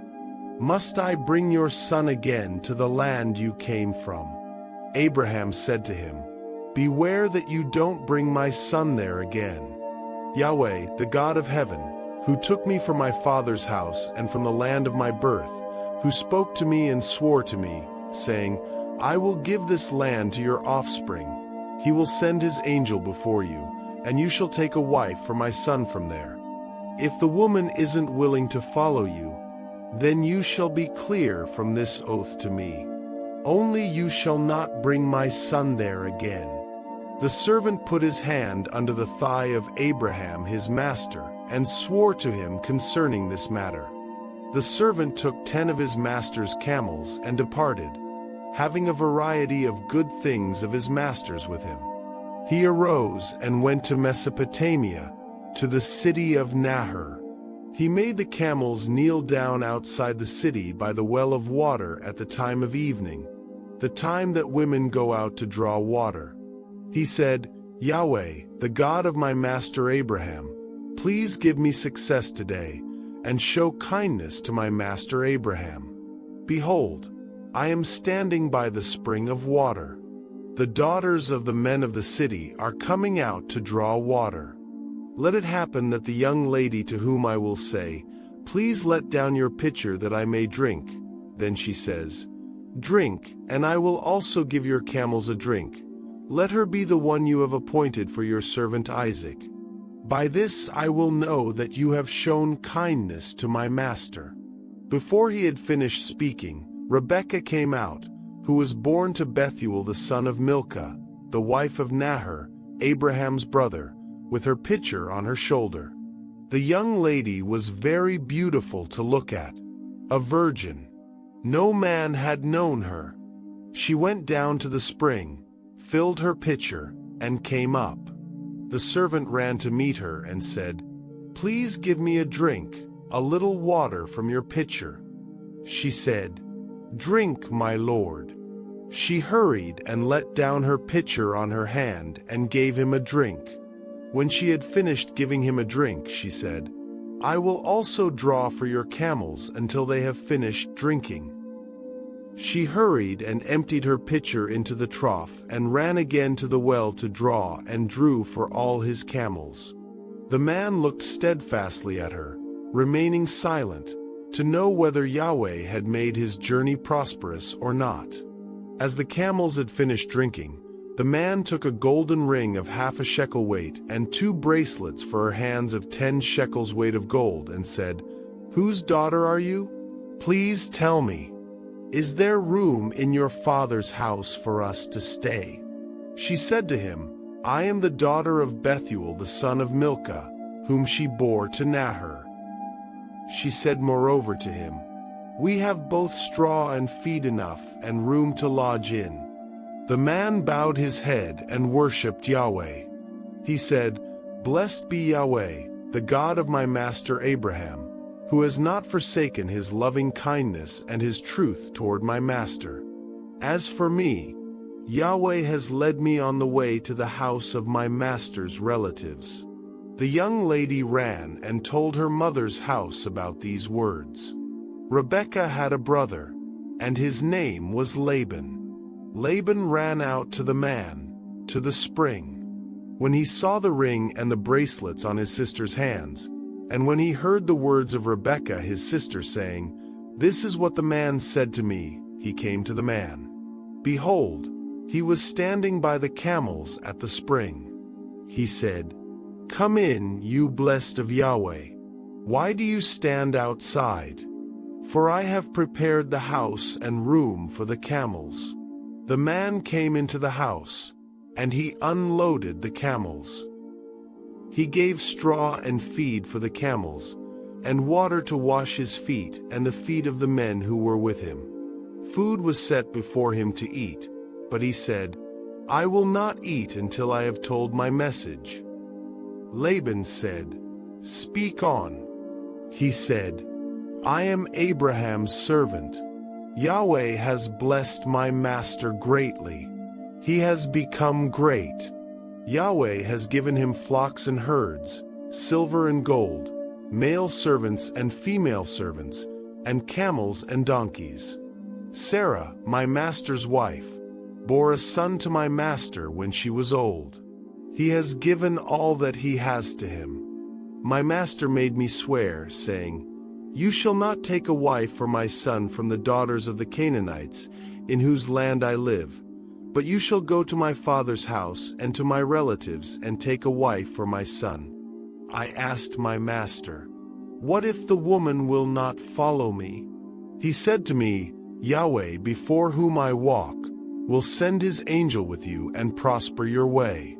You shall take a wife for my son from my relatives and of my father's house. Then you will be clear from my oath when you come to my relatives. If they don't give her to you, you shall be clear from my oath.' I came today to the spring and said, 'Yahweh, the God of my master Abraham, if now you do prosper my way which I go, behold, I am standing by this spring of water. Let it happen that the maiden who comes out to draw, to whom I will say, "Please give me a little water from your pitcher to drink," then she tells me, "Drink, and I will also draw for your camels." Let her be the woman whom Yahweh has appointed for my master's son."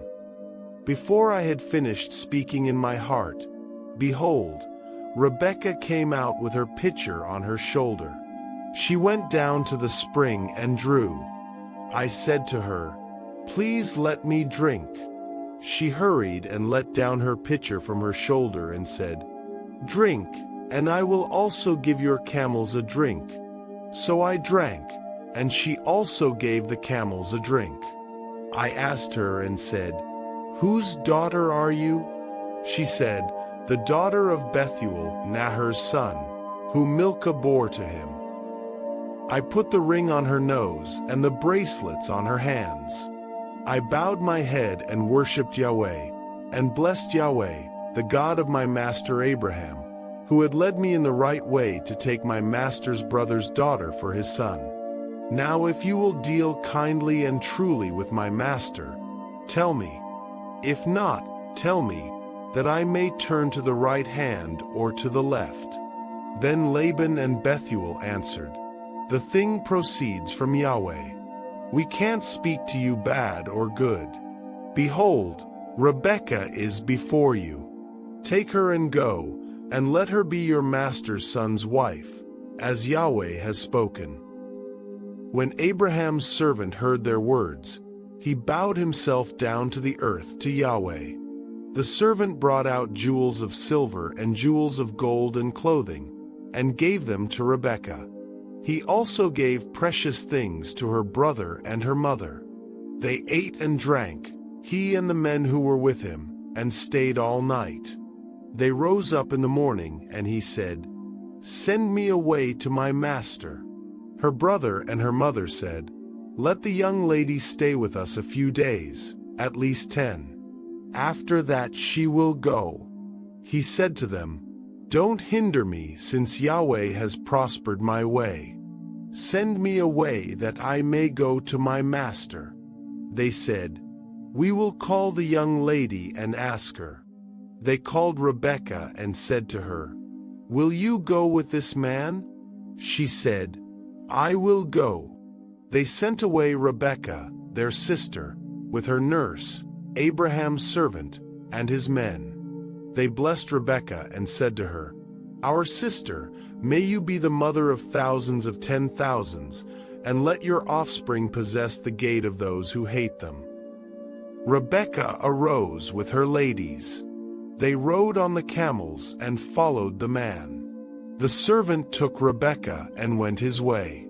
Isaac came from the way of Beer Lahai Roi, for he lived in the land of the south. Isaac went out to meditate in the field at the evening. He lifted up his eyes and looked. Behold, there were camels coming. Rebekah lifted up her eyes, and when she saw Isaac, she got off the camel. She said to the servant, "Who is the man who is walking in the field to meet us?" The servant said, "It is my master." She took her veil and covered herself. The servant told Isaac all the things that he had done. Isaac brought her into his mother Sarah's tent and took Rebekah, and she became his wife. He loved her. So Isaac was comforted after his mother's death. Chapter 25. Abraham took another wife, and her name was Keturah. She bore him Zimran, Jokshan, Medan, Midian, Ishbak, and Shua. Jokshan became the father of Sheba and Dedan. The sons of Dedan were Ashurim, Letushim, and Lumim. The sons of Midian were Ephah, Epher, Hanok, Abida, and Eldah. All these were the children of Keturah. Abraham gave all that he had to Isaac, but Abraham gave gifts to the sons of his concubines. While he still lived, he sent them away from Isaac his son, eastward, to the east country. These are the days of the years of Abraham's life which he lived, 175 years. Abraham gave up his spirit and died at a good old age, an old man and full of years, and was gathered to his people. Isaac and Ishmael, his sons, buried him in the cave of Machpelah, in the field of Ephron, the son of Zohar the Hittite, which is near Mamre, the field which Abraham purchased from the children of Het. Abraham was buried there with Sarah, his wife. After the death of Abraham, God blessed Isaac, his son. Isaac lived by Beer Lahai Roi. Now this is the history of the generations of Ishmael, Abraham's son, whom Hagar the Egyptian, Sarah's servant, bore to Abraham. These are the names of the sons of Ishmael by their names, according to the order of their birth. The firstborn of Ishmael, Nebaioth, then Kedar, Adbeel, Mibsam, Mishma, Duma, Massa, Hadad, Tema, Jetur, Naphish, and Kedema. These are the sons of Ishmael, and these are their names, by their villages and by their encampments. 12 princes according to their nations. These are the years of the life of Ishmael, 137 years. He gave up his spirit and died and was gathered to his people. They lived from Havilah to Shur, which is before Egypt as you go toward Assyria. He lived opposite all his relatives. This is the history of the generations of Isaac, Abraham's son. Abraham became the father of Isaac. Isaac was 40 years old when he took Rebekah, the daughter of Bethuel the Syrian of Paddan Aram, the sister of Laban the Syrian, to be his wife. Isaac entreated Yahweh for his wife because she was barren. Yahweh was entreated by him, and Rebekah his wife conceived. The children struggled together within her. She said, "If it is like this, why do I live?" She went to inquire of Yahweh. Yahweh said to her, "Two nations are in your womb.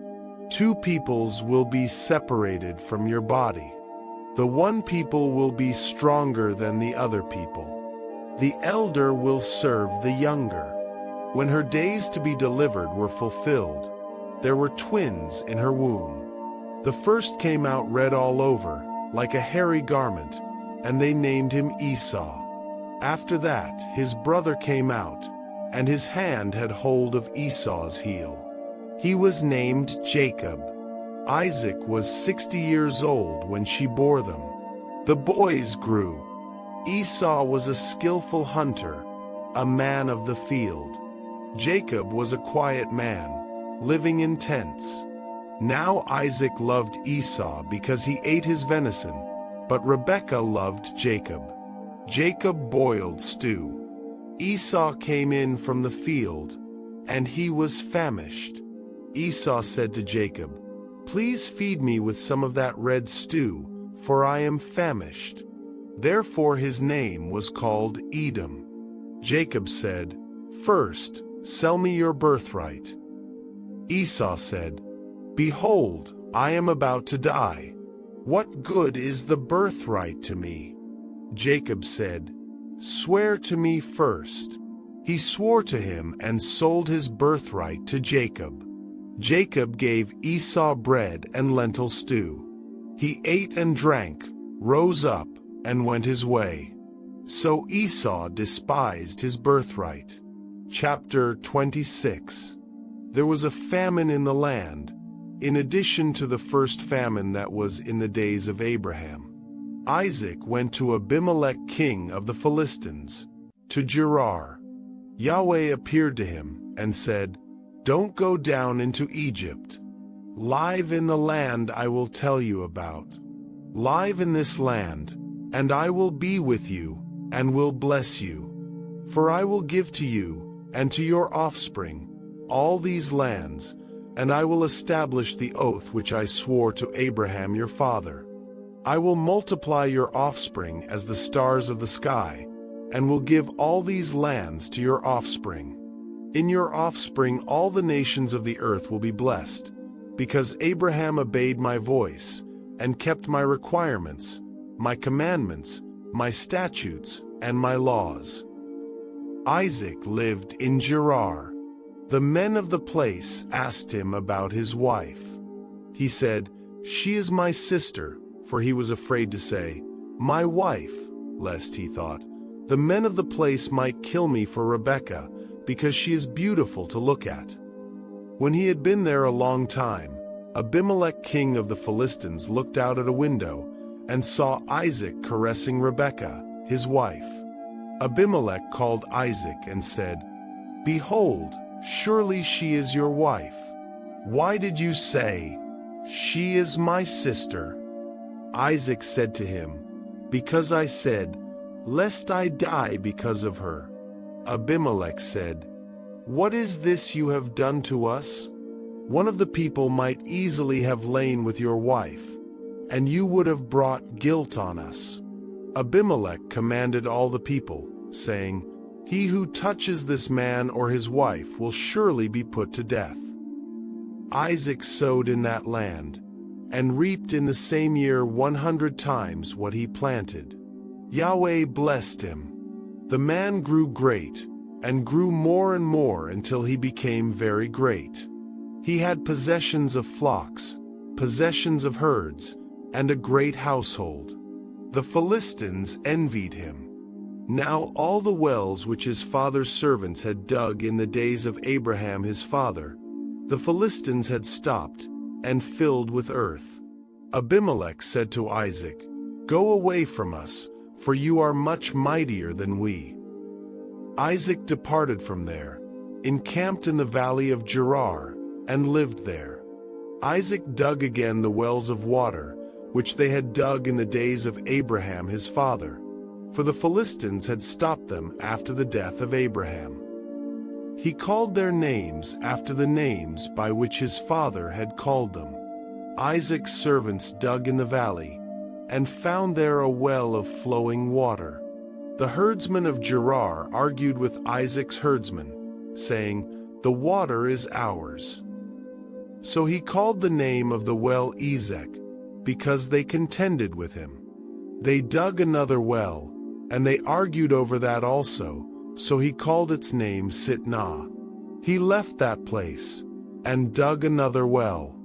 They didn't argue over that one, so he called it Rehoboth.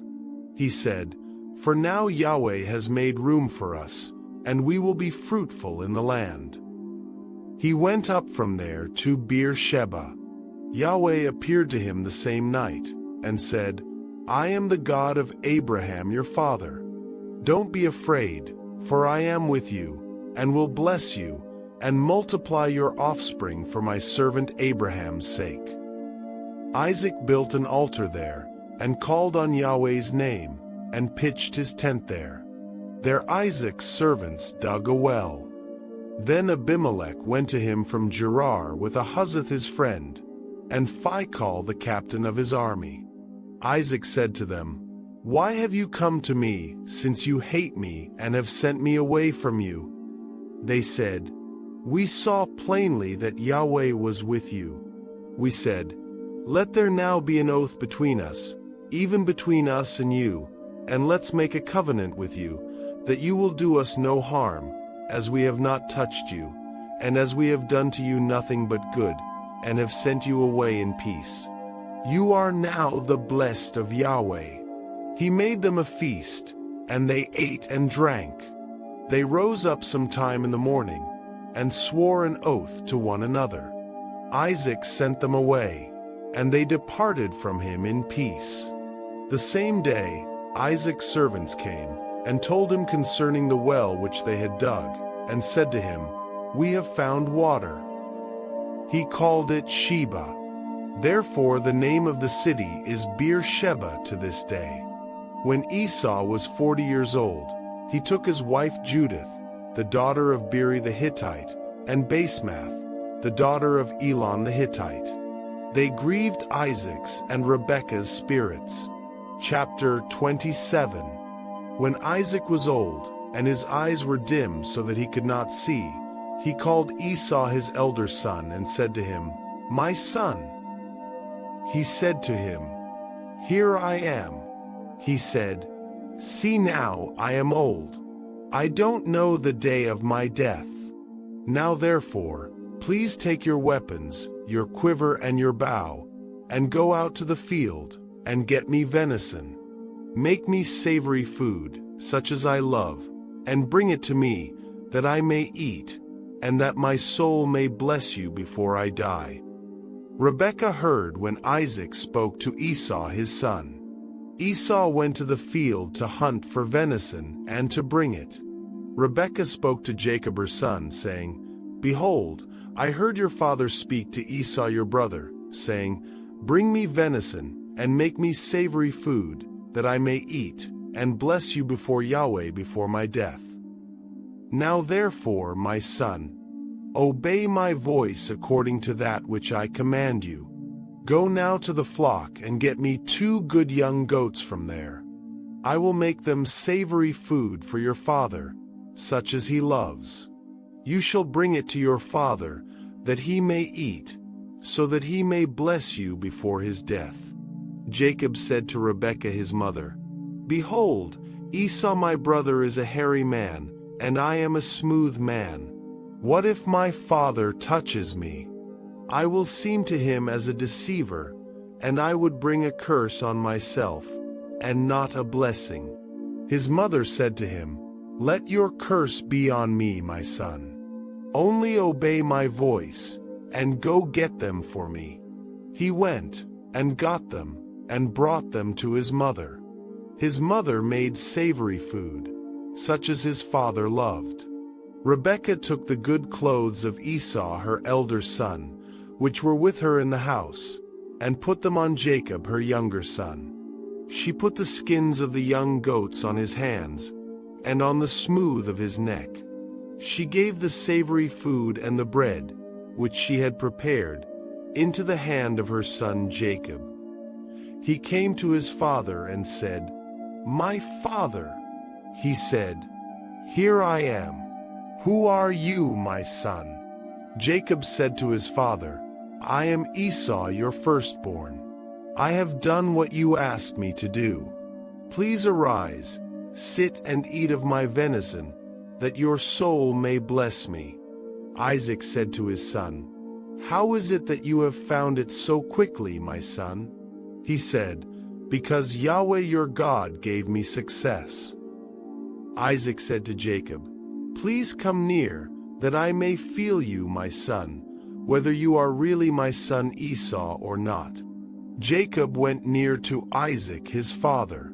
He felt him and said, "The voice is Jacob's voice, but the hands are the hands of Esau." He didn't recognize him, because his hands were hairy, like his brother Esau's hands. So he blessed him. He said, "Are you really my son Esau?" He said, "I am." He said, "Bring it near to me, and I will eat of my son's venison, that my soul may bless you."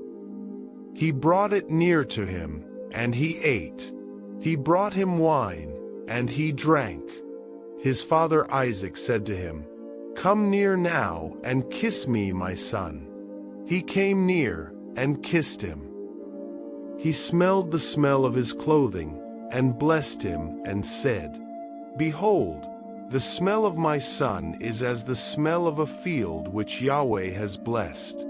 God give you of the dew of the sky, of the fatness of the earth, and plenty of grain and new wine.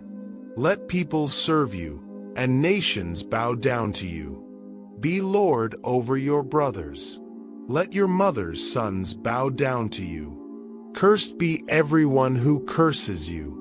Blessed be everyone who blesses you." As soon as Isaac had finished blessing Jacob, and Jacob had just gone out from the presence of Isaac his father, Esau his brother came in from his hunting. He also made savory food, and brought it to his father. He said to his father, "Let my father arise, and eat of his son's venison, that your soul may bless me." Isaac his father said to him, "Who are you?" He said, "I am your son, your firstborn, Esau." Isaac trembled violently and said, "Who, then, is he who has taken venison, and brought it to me, and I have eaten of all before you came, and have blessed him? Yes, he will be blessed." When Esau heard the words of his father, he cried with an exceedingly great and bitter cry, and said to his father, "Bless me, even me also, my father." He said, "Your brother came with deceit, and has taken away your blessing." He said, "Isn't he rightly named Jacob? For he has supplanted me these 2 times. He took away my birthright. See, now he has taken away my blessing." He said, "Haven't you reserved a blessing for me?" Isaac answered Esau, "Behold, I have made him your lord, and all his brothers I have given to him for servants. I have sustained him with grain and new wine. What then will I do for you, my son?" Esau said to his father, "Do you have just one blessing, my father? Bless me, even me also, my father." Esau lifted up his voice, and wept.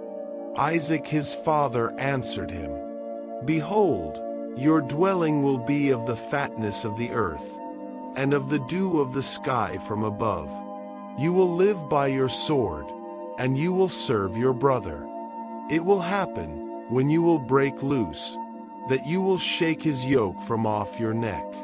Esau hated Jacob because of the blessing with which his father blessed him. Esau said in his heart, The days of mourning for my father are at hand. Then I will kill my brother Jacob. The words of Esau, her elder son, were told to Rebekah. She sent and called Jacob, her younger son, and said to him, Behold, your brother Esau comforts himself about you by planning to kill you. Now therefore, my son, obey my voice. Arise, flee to Laban, my brother, in Haran. Stay with him a few days, until your brother's fury turns away, until your brother's anger turns away from you, and he forgets what you have done to him. Then I will send and get you from there. Why should I be bereaved of you both in one day? Rebekah said to Isaac, I am weary of my life because of the daughters of hate. If Jacob takes a wife of the daughters of hate, such as these, of the daughters of the land, what good will my life do me? Chapter 28. Isaac called Jacob, blessed him, and commanded him, You shall not take a wife of the daughters of Canaan. Arise, go to Paddan Aram, to the house of Bethuel your mother's father. Take a wife from there, from the daughters of Laban, your mother's brother. May God Almighty bless you, and make you fruitful, and multiply you, that you may be a company of peoples, and give you the blessing of Abraham, to you and to your offspring with you, that you may inherit the land where you travel, which God gave to Abraham. Isaac sent Jacob away. He went to Paddan Aram to Laban, son of Bethuel the Syrian, the brother of Rebekah, Jacob's and Esau's mother. Now Esau saw that Isaac had blessed Jacob and sent him away to Paddan Aram, to take him a wife from there, and that as he blessed him he gave him a command, saying, You shall not take a wife of the daughters of Canaan. And that Jacob obeyed his father and his mother, and was gone to Paddan Aram. Esau saw that the daughters of Canaan didn't please Isaac, his father. So Esau went to Ishmael, and took, in addition to the wives that he had, Mahalath the daughter of Ishmael, Abraham's son, the sister of Nebaioth, to be his wife. Jacob went out from Beer-sheba, and went toward Haran. He came to a certain place, and stayed there all night, because the sun had set. He took one of the stones of the place, and put it under his head, and lay down in that place to sleep. He dreamed and saw a stairway set upon the earth, and its top reached to heaven. Behold, the angels of God were ascending and descending on it.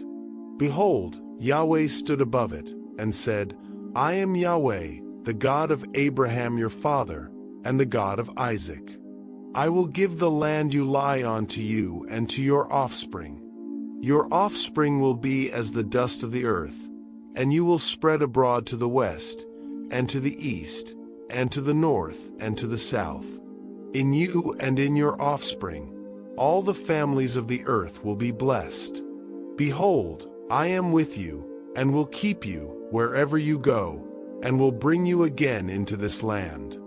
For I will not leave you until I have done that which I have spoken of to you. Jacob awakened out of his sleep, and he said, Surely Yahweh is in this place, and I didn't know it. He was afraid and said, How awesome this place is! This is none other than God's house, and this is the gate of heaven. Jacob rose up early in the morning, and took the stone that he had put under his head, and set it up for a pillar, and poured oil on its top. He called the name of that place Bethel, but the name of the city was Luz at the first. Jacob vowed a vow, saying, If God will be with me, and will keep me in this way that I go, and will give me bread to eat, and clothing to put on, so that I come again to my father's house in peace, and Yahweh will be my God. Then this stone, which I have set up for a pillar, will be God's house. Of all that you will give me, I will surely give a tenth to you. Chapter 29. Then Jacob went on his journey, and came to the land of the children of the east. He looked, and saw a well in the field, and saw 3 flocks of sheep lying there by it. For out of that well they watered the flocks. The stone on the well's mouth was large. There all the flocks were gathered. They rolled the stone from the well's mouth, and watered the sheep, and put the stone back on the well's mouth in its place. Jacob said to them, "My relatives, where are you from?" They said, "We are from Haran." He said to them, "Do you know Laban, the son of Nahor?" They said, "We know him." He said to them, "Is it well with him?"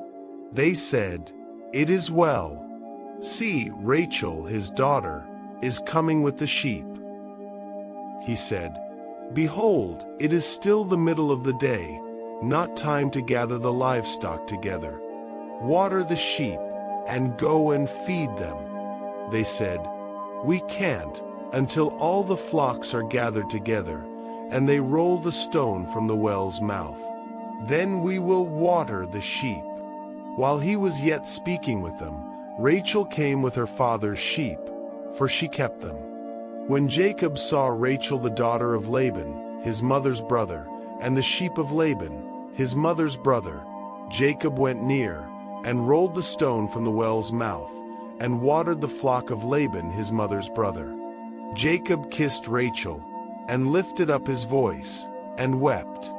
Jacob told Rachel that he was her father's relative, and that he was Rebekah's son.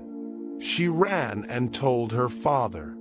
When Laban heard the news of Jacob, his sister's son, he ran to meet Jacob, and embraced him, and kissed him, and brought him to his house.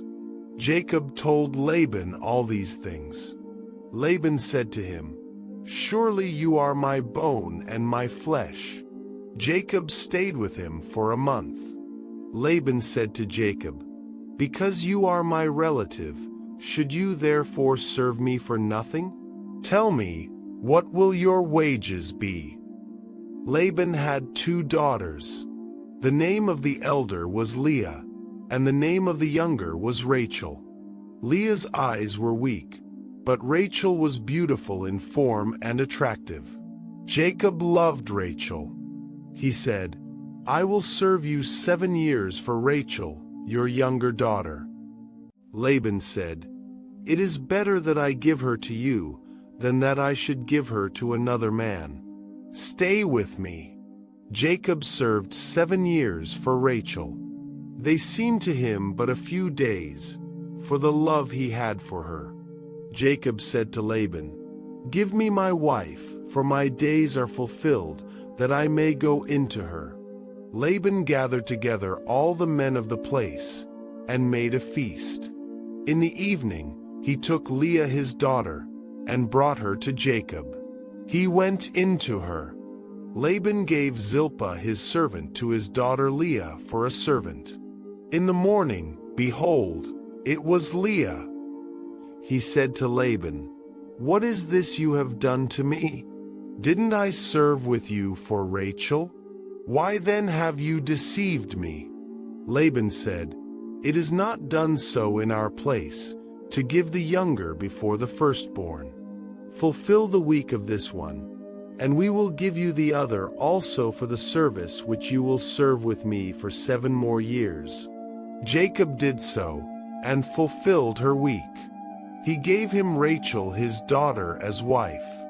Laban gave Bilhah, his servant, to his daughter Rachel to be her servant. He went in also to Rachel, and he loved also Rachel more than Leah, and served with him 7 more years. Yahweh saw that Leah was hated, and he opened her womb, but Rachel was barren. Leah conceived, and bore a son, and she named him Reuben. For she said, "Because Yahweh has looked at my affliction, for now my husband will love me." She conceived again, and bore a son, and said, "Because Yahweh has heard that I am hated, he has therefore given me this son also." She named him Simeon. She conceived again, and bore a son. She said, "Now this time my husband will be joined to me, because I have borne him 3 sons." Therefore his name was called Levi. She conceived again, and bore a son. She said, "This time I will praise Yahweh." Therefore she named him Judah. Then she stopped bearing. Chapter 30. When Rachel saw that she bore Jacob no children, Rachel envied her sister. She said to Jacob, "Give me children, or else I will die." Jacob's anger burned against Rachel, and he said, "Am I in God's place, who has withheld from you the fruit of the womb?" She said, "Behold my maid Bilhah. Go into her, that she may bear on my knees, and I also may obtain children by her." She gave him Bilhah her servant as wife, and Jacob went into her. Bilhah conceived, and bore Jacob a son. Rachel said, "God has judged me, and has also heard my voice, and has given me a son." Therefore she called his name Dan. Bilhah, Rachel's servant, conceived again, and bore Jacob a second son. Rachel said, "I have wrestled with my sister with mighty wrestlings, and have prevailed." She named him Naphtali. When Leah saw that she had finished bearing, she took Zilpah, her servant, and gave her to Jacob as a wife. Zilpah, Leah's servant, bore Jacob a son. Leah said, "How fortunate!" She named him Gad. Zilpah, Leah's servant, bore Jacob a second son. Leah said, "Happy am I, for the daughters will call me happy." She named him Asher. Reuben went in the days of wheat harvest, and found mandrakes in the field, and brought them to his mother, Leah. Then Rachel said to Leah, "Please give me some of your son's mandrakes." Leah said to her, "Is it a small matter that you have taken away my husband? Would you take away my son's mandrakes also?" Rachel said, "Therefore he will lie with you tonight for your son's mandrakes." Jacob came from the field in the evening, and Leah went out to meet him, and said, "You must come in to me, for I have surely hired you with my son's mandrakes." He lay with her that night. God listened to Leah, and she conceived, and bore Jacob a 5th son. Leah said, "God has given me my hire, because I gave my servant to my husband." She named him Issachar. Leah conceived again, and bore a 6th son to Jacob. Leah said, "God has endowed me with a good dowry. Now my husband will live with me, because I have borne him 6 sons." She named him Zebulun. Afterwards, she bore a daughter, and named her Dinah. God remembered Rachel, and God listened to her, and opened her womb. She conceived, bore a son, and said, "God has taken away my reproach." She named him Joseph, saying, "May Yahweh add another son to me." When Rachel had borne Joseph, Jacob said to Laban, "Send me away, that I may go to my own place and to my country. Give me my wives and my children for whom I have served you, and let me go, for you know my service with which I have served you." Laban said to him, "If now I have found favor in your eyes, stay here, for I have divined that Yahweh has blessed me for your sake." He said, "Appoint me your wages, and I will give it." Jacob said to him, "You know how I have served you, and how your livestock have fared with me. For it was little which you had before I came, and it has increased to a multitude. Yahweh has blessed you wherever I turned. Now when will I provide for my own house also?" Laban said, "What shall I give you?" Jacob said, "You shall not give me anything. If you will do this thing for me, I will again feed your flock and keep it. I will pass through all your flock today, removing from there every speckled and spotted one, and every black one among the sheep, and the spotted and speckled among the goats. This will be my hire. So my righteousness will answer for me hereafter, when you come concerning my hire that is before you. Every one that is not speckled and spotted among the goats, and black among the sheep, that might be with me, will be considered stolen." Laban said, "Behold, let it be according to your word." That day, he removed the male goats that were streaked and spotted, and all the female goats that were speckled and spotted, every one that had white in it, and all the black ones among the sheep, and gave them into the hand of his sons. He set 3 days' journey between himself and Jacob fed the rest of Laban's flocks. Jacob took to himself rods of fresh poplar, almond, and plane tree, peeled white streaks in them, and made the white appear which was in the rods. He set the rods which he had peeled opposite the flocks in the watering troughs where the flocks came to drink. They conceived when they came to drink. The flocks conceived before the rods, and the flocks produced streaked, speckled, and spotted. Jacob separated the lambs, and set the faces of the flocks toward the streaked and all the black in Laban's flock. He put his own droves apart, and didn't put them into Laban's flock. Whenever the stronger of the flock conceived, Jacob laid the rods in front of the eyes of the flock in the watering troughs, that they might conceive among the rods. But when the flock were feeble, he didn't put them in. So the feebler were Laban's, and the stronger Jacob's. The man increased exceedingly, and had large flocks, female servants and male servants, and camels and donkeys. Chapter 31. Jacob heard Laban's sons saying that Jacob had taken away all that belonged to their father, and had gained all his wealth from what was their father's. Jacob saw that Laban's attitude toward him was not as it had been before. Then Yahweh said to Jacob, "Return to the land of your fathers and to your relatives, and I will be with you." Jacob sent for Rachel and Leah and called them to the field where his flock was. He said to them, "I see that your father's attitude toward me is not as before, but the God of my father has been with me. You know that I have served your father with all my strength. Yet your father has deceived me and changed my wages 10 times, but God did not allow him to harm me.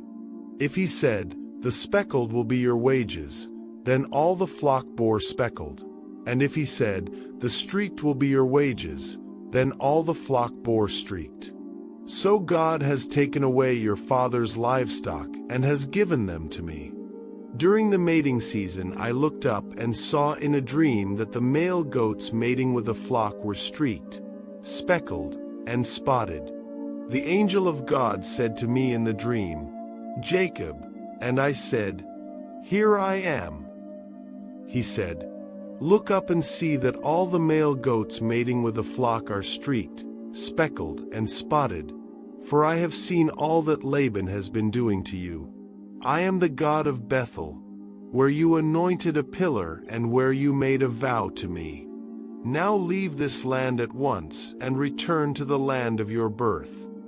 Then Rachel and Leah replied, 'Do we still have any share in the inheritance of our father's house? Does he not regard us as foreigners? He has sold us and has also used up what was paid for us. Surely all the wealth that God took away from our father belongs to us and to our children. So do whatever God has told you.' Then Jacob put his children and his wives on camels, and he took all his livestock and possessions which he had acquired in Paddan Aram, to go to his father Isaac in the land of Canaan. Now Laban had gone to shear his sheep, and Rachel stole her father's household idols. Jacob deceived Laban the Syrian by not telling him that he was fleeing. So he fled with all he had, crossed the river, and set out for the hill country of Gilead. On the third day, Laban was told that Jacob had fled, taking his relatives with him. He pursued Jacob for 7 days and caught up with him in the hill country of Gilead. But God came to Laban the Syrian in a dream at night and said to him, "Be careful not to say anything to Jacob, either good or bad." Laban overtook Jacob, who had pitched his tent in the hill country. Laban and his relatives also camped there. Laban said to Jacob, "What have you done? You have deceived me and carried away my daughters like captives of war. Why did you run away secretly and deceive me? Why didn't you tell me, so I could send you away with joy, with songs, tambourine, and harp? You didn't even let me kiss my sons and daughters goodbye. You have done a foolish thing.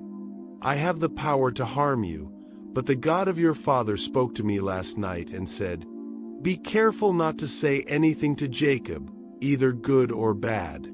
Now you have gone off because you long to return to your father's house. But why did you steal my gods?" Jacob answered Laban, "I was afraid, because I thought you would take your daughters away from me by force. But if you find anyone who has your gods, that person shall not live. In the presence of our relatives, see for yourself what is yours among my belongings, and take it." Now Jacob did not know that Rachel had stolen them. Laban went into Jacob's tent, then into Leah's tent, and into the tents of the 2 female servants, but found nothing. Then he went into Rachel's tent. Now Rachel had taken the household idols, put them inside her camel's saddle, and sat on them. Laban searched through everything in the tent, but found nothing. Rachel said to her father, "Don't be angry, my lord, that I cannot rise before you, for I am having my monthly period." So he searched but did not find the idols. Jacob became angry and confronted Laban. "What is my offense?" he said. "What is my sin that you have so hotly pursued me?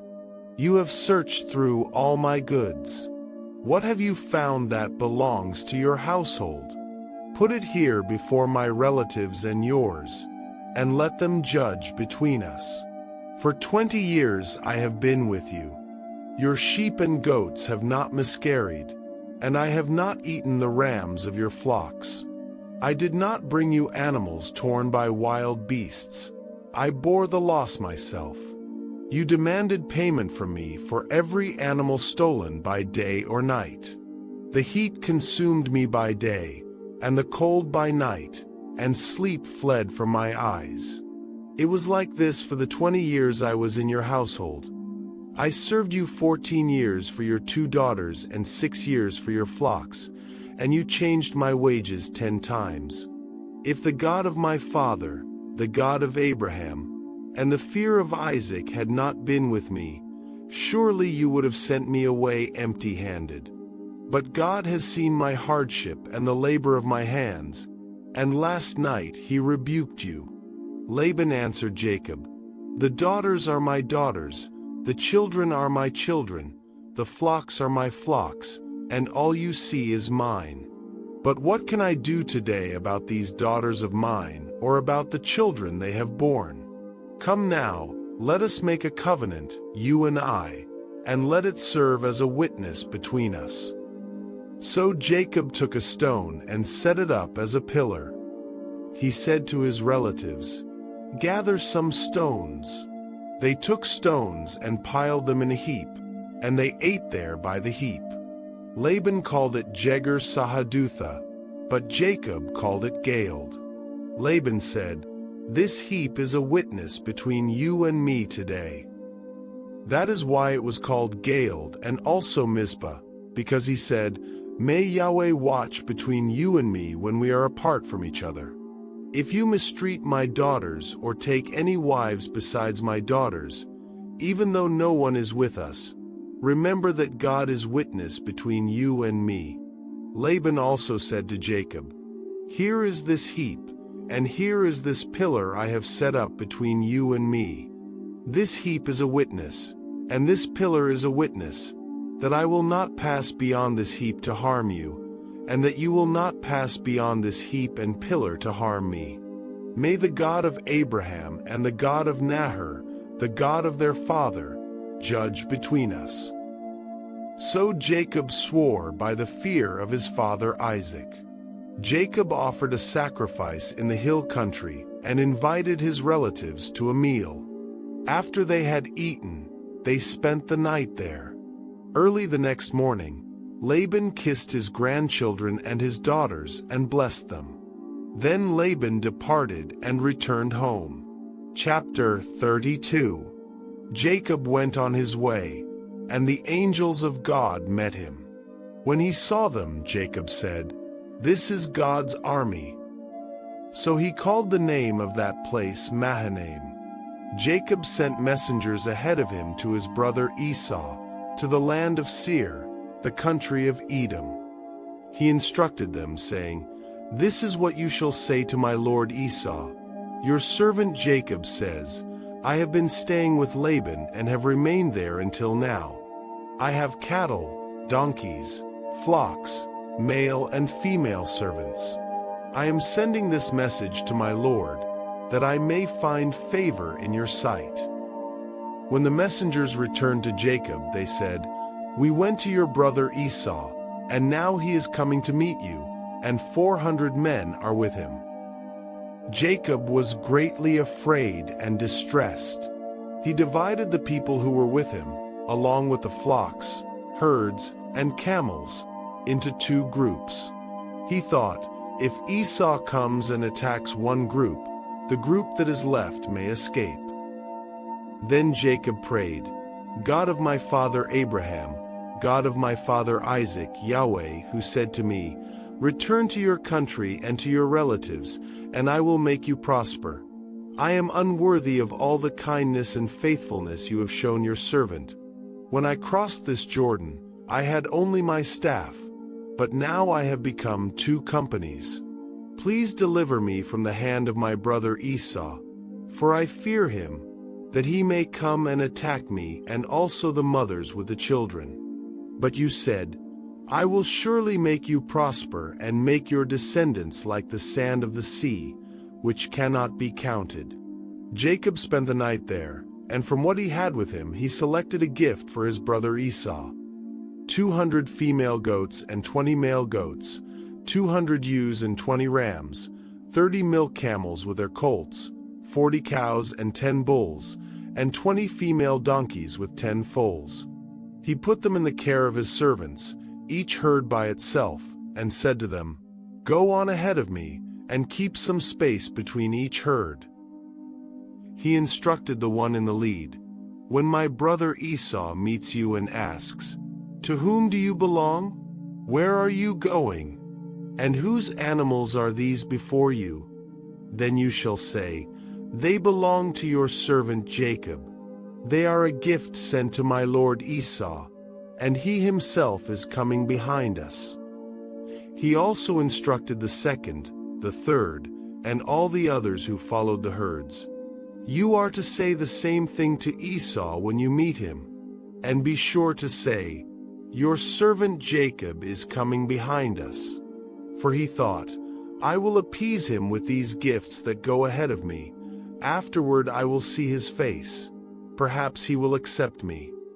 So Jacob's gifts went on ahead of him, but he himself spent the night in the camp.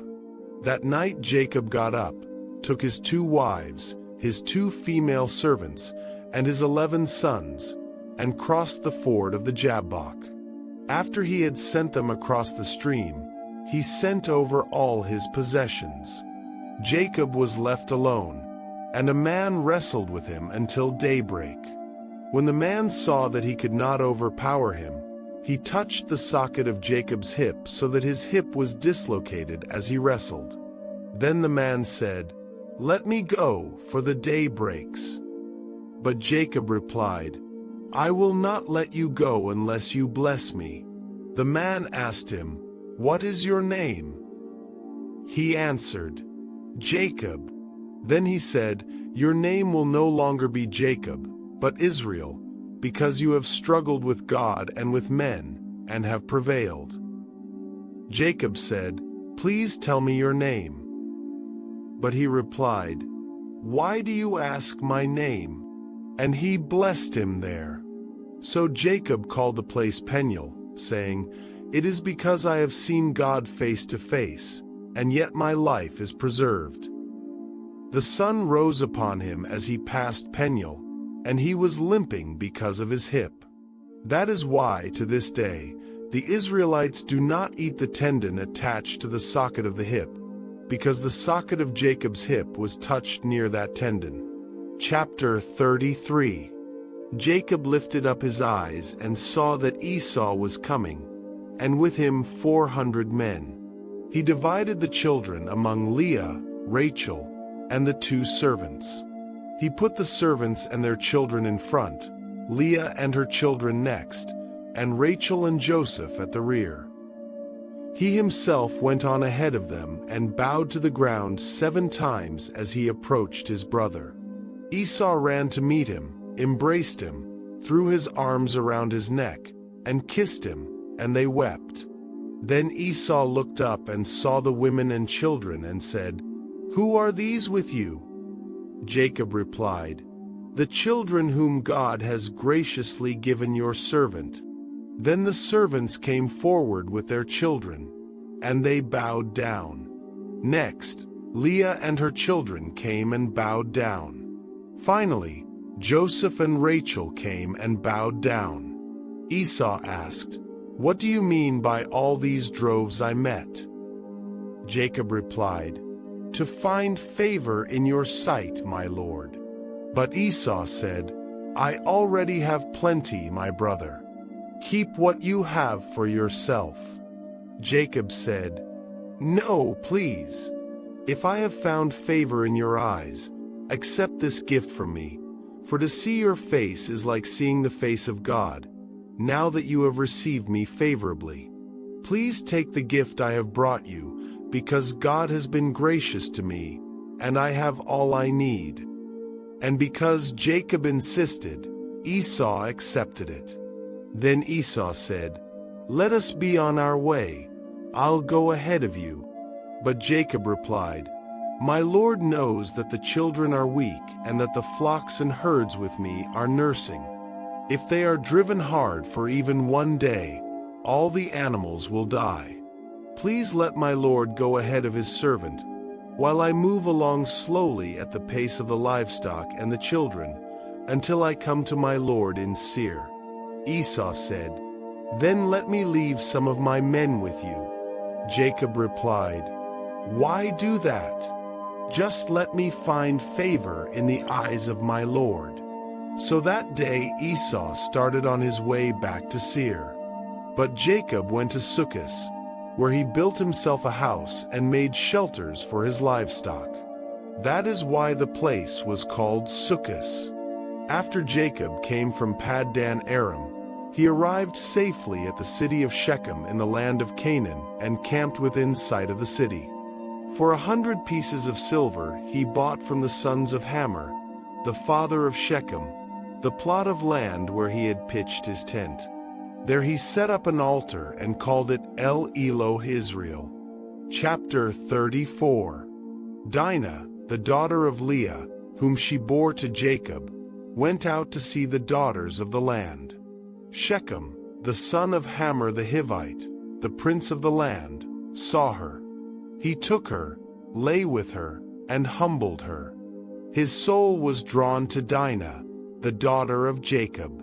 He loved the young woman and spoke kindly to her. Shechem spoke to his father Hamor, saying, "Get me this young woman as a wife." Now Jacob heard that he had defiled his daughter Dinah, but his sons were with his livestock in the field. So Jacob kept silent until they came in. Hamor, the father of Shechem, went out to speak with Jacob. The sons of Jacob came in from the field when they heard what had happened, And the men were grieved and very angry, because Shechem had done a disgraceful thing in Israel by lying with Jacob's daughter, a thing that should not be done. Hamor spoke with them, saying, "The soul of my son Shechem longs for your daughter. Please give her to him as a wife. Make marriages with us. Give us your daughters, and take our daughters for yourselves. You shall dwell with us, and the land shall be before you. Live in it, trade in it, and acquire property in it."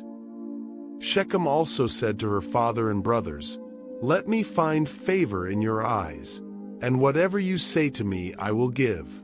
Ask me for as great a bride price and gift as you will, and I will pay whatever you ask of me. Only give me the young woman as my wife." The sons of Jacob answered Shechem and his father Hamor deceitfully, because Shechem had defiled their sister Dinah.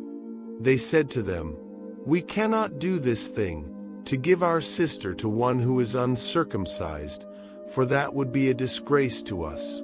Only on this condition will we agree with you, that every male among you be circumcised as we are. Then we will give you our daughters, and we will take your daughters for ourselves, and we will dwell with you and become one people. But if you will not listen to us and be circumcised, then we will take our sister and go." Their words pleased Hamor and Shechem, Hamor's son. The young man did not delay to do this thing, because he delighted in Jacob's daughter, and he was honored above all the house of his father.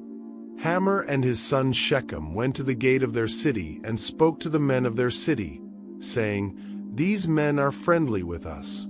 Let them live in the land and trade in it, for the land is large enough for them. Let us take their daughters as wives and give them our daughters. Only on this condition will the men agree to live with us and become one people, that every male among us be circumcised as they are. Will not their livestock, their property, and all their animals become ours? Let us agree to their terms, and they will dwell with us." All who went out of the gate of the city listened to Hamor and his son Shechem, and every male was circumcised, all who went out of the gate of his city. On the third day, when they were in pain, two of Jacob's sons, Simeon and Levi, the brothers of Dinah, took their swords, came upon the unsuspecting city, and killed all the males. They killed Hamor and his son Shechem with the edge of the sword, took Dinah out of Shechem's house, and went away. The sons of Jacob came upon the dead and plundered the city, because their sister had been defiled. They took their flocks, their herds, their donkeys, everything in the city and in the field, and all their wealth. They took captive all their little ones and their wives, and carried off everything in the houses. Then Jacob said to Simeon and Levi, "You have brought trouble on me by making me obnoxious to the inhabitants of the land, the Canaanites and the Perizzites. I am few in number, and if they join forces against me and attack me, I and my household will be destroyed." But they replied, "Should he treat our sister like a prostitute?" Chapter 35. God said to Jacob, "Arise, go up to Bethel and live there.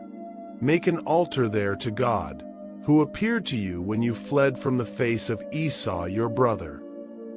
Then Jacob said to his household and to all who were with him, "Put away the foreign gods that are among you, purify yourselves, and change your garments. Let us arise and go up to Bethel. I will make an altar there to God, who answered me in the day of my distress and has been with me in the way which I have gone."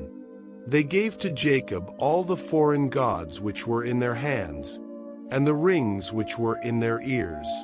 Jacob hid them under the oak that was by Shechem. As they journeyed, the terror of God was upon the cities around them, and they did not pursue the sons of Jacob. So Jacob came to Luz, that is, Bethel, in the land of Canaan, he and all the people who were with him. He built an altar there and called the place El Bethel, because their God had revealed himself to him when he fled from the face of his brother. Deborah, Rebekah's nurse, died, and she was buried below Bethel under the oak, and its name was called Allon-Bacuth. God appeared to Jacob again when he came from Paddan Aram and blessed him. God said to him, "Your name is Jacob. Your name shall no longer be called Jacob, but Israel shall be your name." And he called his name Israel. God said to him, "I am God Almighty. Be fruitful and multiply. A nation and a company of nations shall come from you, and kings shall come from your body. The land which I gave to Abraham and Isaac I give to you, and to your offspring after you I will give the land." God went up from him in the place where he had spoken with him. Jacob set up a pillar in the place where he had spoken with him, a pillar of stone. He poured out a drink offering on it and poured oil on it. Jacob called the name of the place where God had spoken with him Bethel. They journeyed from Bethel, and when there was still some distance to go to Ephrath, Rachel went into labor, and she had hard labor.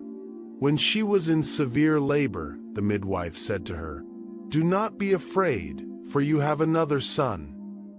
As her soul was departing, for she died, she named him Benoni, but his father called him Benjamin. Rachel died and was buried on the way to Ephrath, which is Bethlehem. Jacob set up a pillar on her grave.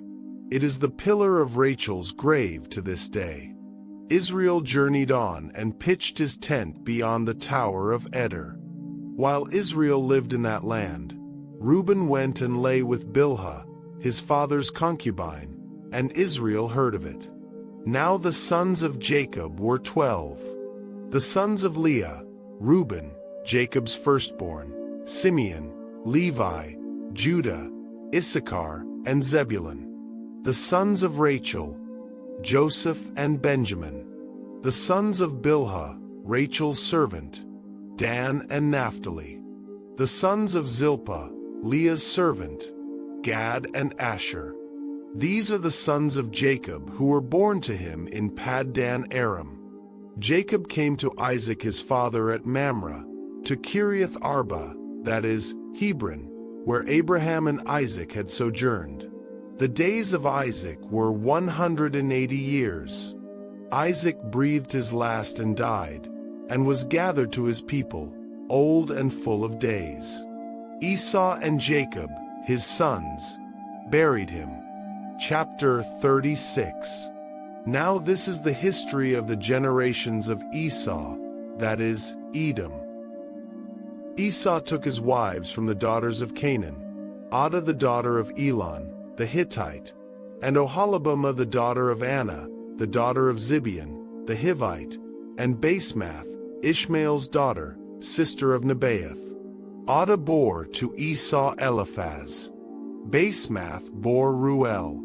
Oholibamah bore Jush, Jalem, and Korah.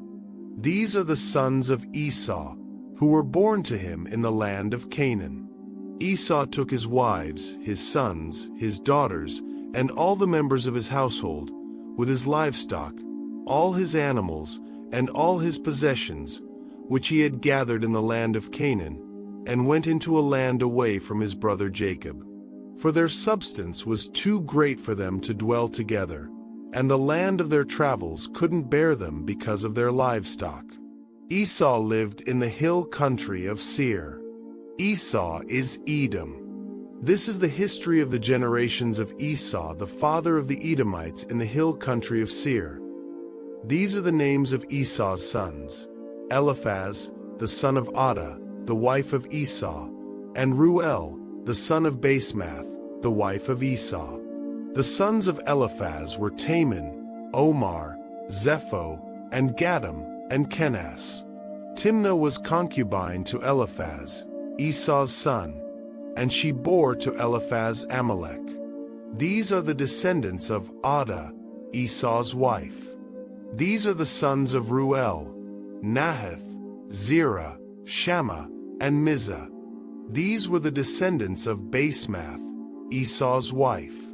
These were the sons of Oholibamah, the daughter of Anah, the daughter of Zibeon, Esau's wife. She bore to Esau Jush, Jalem, and Korah. These are the chiefs of the sons of Esau, the sons of Eliphaz the firstborn of Esau: Chief Taman, Chief Omar, Chief Zepho, Chief Kenaz, Chief Korah, Chief Gatam, Chief Amalek. These are the chiefs who came of Eliphaz in the land of Edom. These are the sons of Adah. These are the sons of Ruel, Esau's son: Chief Nahath, Chief Zerah, Chief Shammah, Chief Mizah. These are the chiefs who came of Ruel in the land of Edom. These are the sons of Basemath, Esau's wife. These are the sons of Oholibamah, Esau's wife: Chief Jush, Chief Jalem, Chief Korah. These are the chiefs who came of Oholibamah the daughter of Anah, Esau's wife. These are the sons of Esau, that is, Edom, and these are their chiefs. These are the sons of Seir the Horite, the inhabitants of the land: Lotan, Shobal, Zibeon, Anah, Dishon, Ezer, and Dishon. These are the chiefs who came of the Horites, the children of Seir in the land of Edom. The children of Lotan were Hori and Heman. Lotan's sister was Timnah. These are the children of Shobal: Alvan, Manahath, Ebal, Shepho, and Onam. These are the children of Zibeon: Aiah and Anah. This is Anah who found the hot springs in the wilderness, as he fed the donkeys of Zibeon his father. These are the children of Anah: Dishon and Oholibamah, the daughter of Anah. These are the children of Dishon: Hemdan, Eshban, Ithran, and Cheran. These are the children of Ezer: Bilhan, Zavan, and Akan. These are the children of Dishon: Uzi and Aaron. These are the chiefs who came of the Horites: Chief Lotan, Chief Shobal, Chief Zibeon, Chief Anah, Chief Dishon, Chief Ezer, and Chief Dishon. These are the chiefs who came of the Horites, according to their chiefs in the land of Seir. These are the kings who reigned in the land of Edom, before any king reigned over the children of Israel. Bela, the son of Beer, reigned in Edom. The name of his city was Dinhabah. Bela died, and Jobab, the son of Zerah of Bozrah, reigned in his place. Jobab died, and Husham of the land of the Temanites reigned in his place. Husham died, and Hadad, the son of Bedad, who struck Midian in the field of Moab, reigned in his place. The name of his city was Avith. Hadad died, and Samlah of Masrekah reigned in his place. Samlah died, and Shaul of Rehoboth by the river reigned in his place. Shaul died, and Baal-Hanan the son of Achbor reigned in his place. Baal-Hanan the son of Achbor died, and Hadar reigned in his place. The name of his city was Pau. His wife's name was Mehetabel, the daughter of Matred, the daughter of Mezahab. These are the names of the chiefs who came from Esau, according to their families, after their places, and by their names: Chief Timnah, Chief Alva, Chief Jetheth, Chief Oholibamah, Chief Elah, Chief Pinion, Chief Kenaz, Chief Taman, Chief Mibzar, Chief Magdiel, and Chief Iram. These are the chiefs of Edom, according to their habitations in the land of their possession. This is Esau, the father of the Edomites. Chapter 37. Jacob lived in the land of his father's travels, in the land of Canaan. This is the history of the generations of Jacob. Joseph, being 17 years old, was feeding the flock with his brothers. He was a boy with the sons of Bilhah and Zilpah, his father's wives. Joseph brought an evil report of them to their father. Now Israel loved Joseph more than all his children, because he was the son of his old age, and he made him a tunic of many colors. His brothers saw that their father loved him more than all his brothers, and they hated him, and couldn't speak peaceably to him. Joseph dreamed a dream, and he told it to his brothers, and they hated him all the more. He said to them, "Please hear this dream which I have dreamed. For behold, we were binding sheaves in the field, and behold, my sheaf arose and also stood upright. And behold, your sheaves came around and bowed down to my sheaf." His brothers asked him, "Will you indeed reign over us? Will you indeed have dominion over us?" They hated him all the more for his dreams and for his words. He dreamed yet another dream, and told it to his brothers, and said, "Behold, I have dreamed yet another dream, and behold, the sun and the moon and 11 stars bowed down to me." He told it to his father and to his brothers. His father rebuked him and said to him, "What is this dream that you have dreamed? Will I and your mother and your brothers indeed come to bow ourselves down to the earth before you?" His brothers envied him, but his father kept this saying in mind. His brothers went to feed their father's flock in Shechem. Israel said to Joseph, "Aren't your brothers feeding the flock in Shechem? Come, and I will send you to them." He said to him, "Here I am." He said to him, "Go now, see whether it is well with your brothers, and well with the flock, and bring me word again." So he sent him out of the valley of Hebron, and he came to Shechem.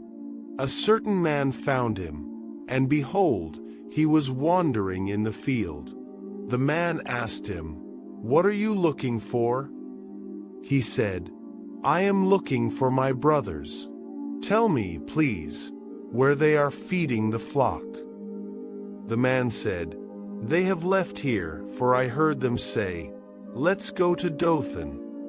Joseph went after his brothers, and found them in Dothan. They saw him afar off, and before he came near to them, they conspired against him to kill him. They said to one another, "Behold, this dreamer comes.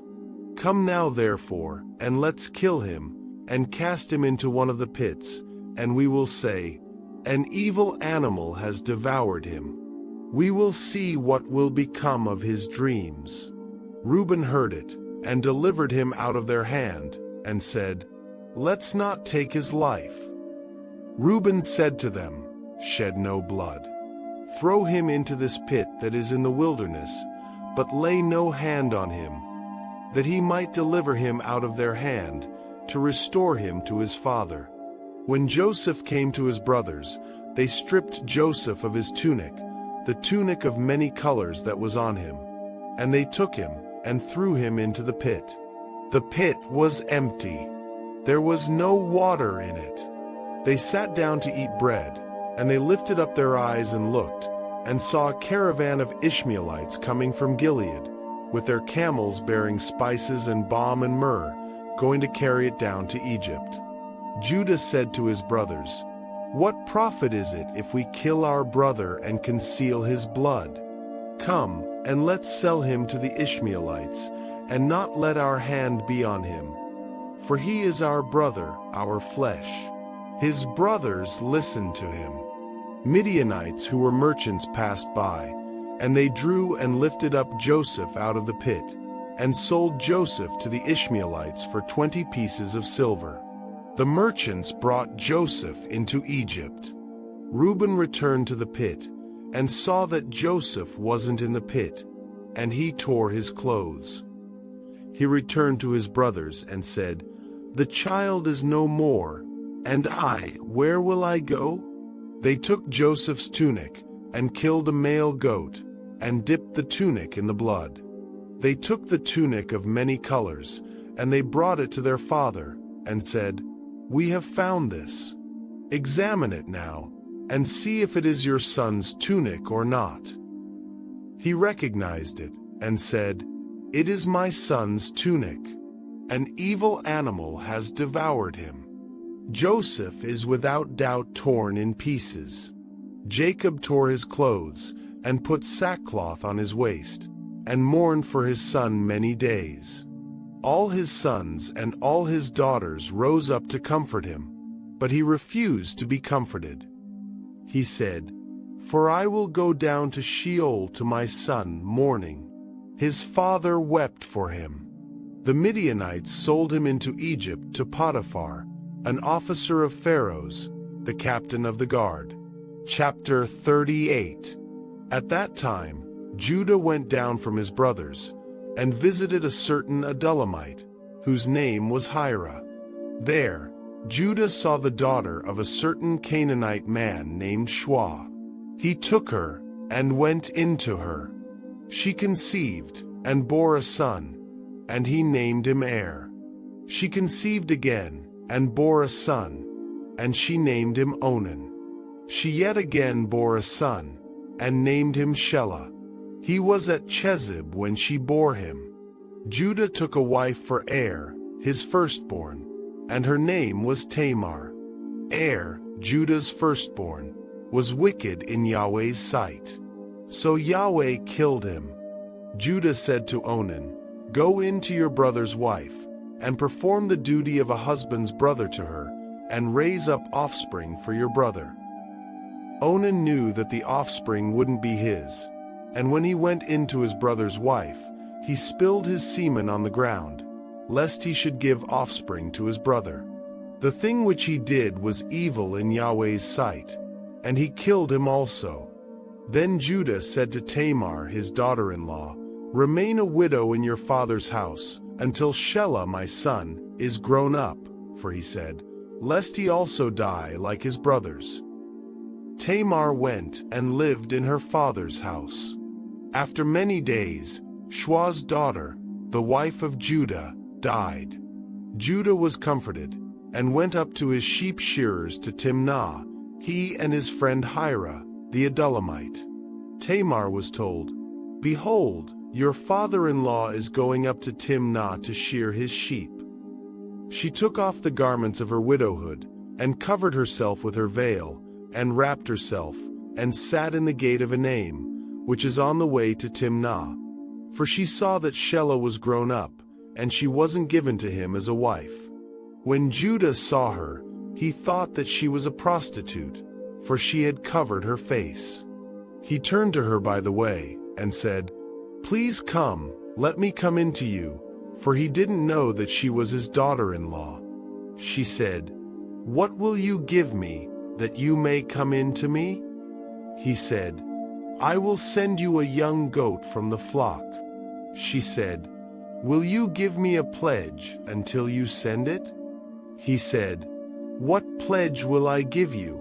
She said, "Your signet and your cord, and your staff that is in your hand." He gave them to her, and came in to her, and she conceived by him. She arose, and went away, and put off her veil from her, and put on the garments of her widowhood. Judah sent the young goat by the hand of his friend, the Adullamite, to receive the pledge from the woman's hand, but he didn't find her. Then he asked the men of her place, saying, "Where is the prostitute that was at Enaim by the road?" They said, "There has been no prostitute here." He returned to Judah and said, "I haven't found her." And also the men of the place said, "There has been no prostitute here." Judah said, "Let her keep it, lest we be shamed. Behold, I sent this young goat, and you haven't found her." About 3 months later, Judah was told, "Tamar, your daughter-in-law, has played the prostitute. Moreover, behold, she is with child by prostitution." Judah said, "Bring her out, and let her be burned." When she was brought out, she sent to her father-in-law, saying, "I am with child by the man who owns these." She also said, "Please discern whose these are, the signet and the cords and the staff." Judah acknowledged them, and said, "She is more righteous than I, because I didn't give her to Shelah my son." He knew her again no more. In the time of her travail, behold, twins were in her womb. When she travailed, one put out a hand, and the midwife took and tied a scarlet thread on his hand, saying, "This came out first." As he drew back his hand, behold, his brother came out, and she said, "Why have you made a breach for yourself?" Therefore his name was called Perez. Afterward his brother came out, who had the scarlet thread on his hand, and his name was called Zerah. Chapter 39. Joseph was brought down to Egypt. Potiphar, an officer of Pharaoh's, the captain of the guard, an Egyptian, bought him from the hand of the Ishmaelites that had brought him down there. Yahweh was with Joseph, and he was a prosperous man. He was in the house of his master the Egyptian. His master saw that Yahweh was with him, and that Yahweh made all that he did prosper in his hand. Joseph found favor in his sight. He ministered to him, and Potiphar made him overseer over his house, and all that he had he put into his hand. From the time that he made him overseer in his house, and over all that he had, Yahweh blessed the Egyptian's house for Joseph's sake. Yahweh's blessing was on all that he had, in the house and in the field. He left all that he had in Joseph's hand. He didn't concern himself with anything, except for the food which he ate. Joseph was well built and handsome. After these things, his master's wife set her eyes on Joseph, and she said, "Lie with me." But he refused, and said to his master's wife, "Behold, my master doesn't know what is with me in the house, and he has put all that he has into my hand. No one is greater in this house than I am, and he has not kept back anything from me but you, because you are his wife. How then can I do this great wickedness, and sin against God?"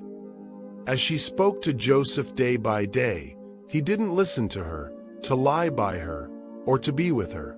About this time, he went into the house to do his work, and there were none of the men of the house inside. She caught him by his garment, saying, "Lie with me."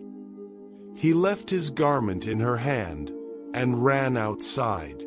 When she saw that he had left his garment in her hand, and had run outside, she called to the men of her house, and spoke to them, saying, "Behold, he has brought a Hebrew into us to mock us. He came in to me to lie with me, and I cried with a loud voice. When he heard that I lifted up my voice and cried, he left his garment by me, and ran outside. She laid up his garment by her, until his master came home.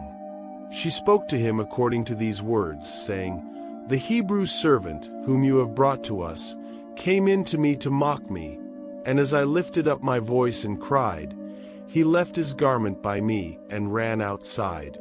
When his master heard the words of his wife, which she spoke to him, saying, "This is what your servant did to me," his wrath was kindled. Joseph's master took him, and put him into the prison, the place where the king's prisoners were bound, and he was there in custody. But Yahweh was with Joseph, and showed kindness to him, and gave him favor in the sight of the keeper of the prison. The keeper of the prison committed to Joseph's hand all the prisoners who were in the prison. Whatever they did there, he was responsible for it. The keeper of the prison didn't look after anything that was under his hand, because Yahweh was with him, and that which he did, Yahweh made it prosper. Chapter 40. After these things, the butler of the king of Egypt and his baker offended their lord, the king of Egypt. Pharaoh was angry with his two officers, the chief cupbearer and the chief baker. He put them in custody in the house of the captain of the guard, into the prison, the place where Joseph was bound. The captain of the guard assigned them to Joseph, and he took care of them. They stayed in prison many days. They both dreamed a dream, each man his dream, in one night, each man according to the interpretation of his dream, the cupbearer and the baker of the king of Egypt, who were bound in the prison. Joseph came in to them in the morning, and saw them, and saw that they were sad. He asked Pharaoh's officers who were with him in custody in his master's house, saying, "Why do you look so sad today?" They said to him, "We have dreamed a dream, and there is no one who can interpret it." Joseph said to them, "Don't interpretations belong to God? Please tell it to me."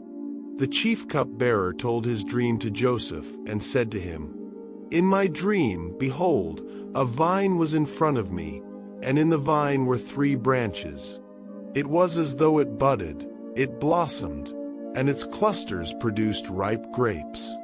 Pharaoh's cup was in my hand, and I took the grapes and pressed them into Pharaoh's cup, and I gave the cup into Pharaoh's hand."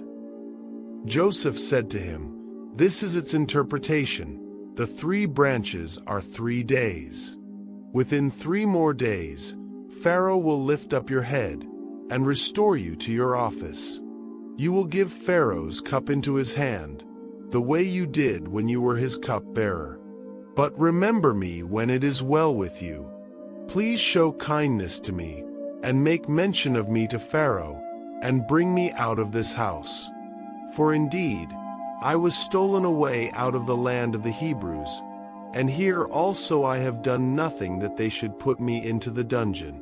When the chief baker saw that the interpretation was good, he said to Joseph, "I also was in my dream, and behold, 3 baskets of white bread were on my head. In the uppermost basket there were all kinds of baked food for Pharaoh, and the birds ate them out of the basket on my head." Joseph answered, "This is its interpretation. The 3 baskets are 3 days. Within 3 more days, Pharaoh will lift up your head from off you, and will hang you on a tree, and the birds will eat your flesh from off you." On the 3rd day, which was Pharaoh's birthday, he made a feast for all his servants, and he lifted up the head of the chief cupbearer and the head of the chief baker among his servants. He restored the chief cupbearer to his position again, and he gave the cup into Pharaoh's hand. But he hanged the chief baker, as Joseph had interpreted to them.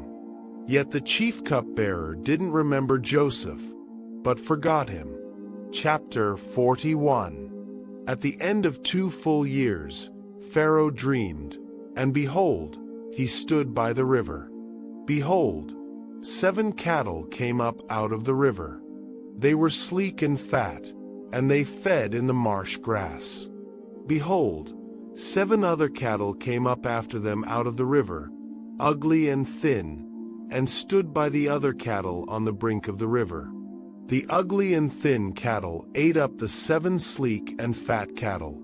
So Pharaoh awoke. He slept and dreamed a second time, and behold, 7 heads of grain came up on one stalk, healthy and good. Behold, 7 heads of grain, thin and blasted with the east wind, sprung up after them.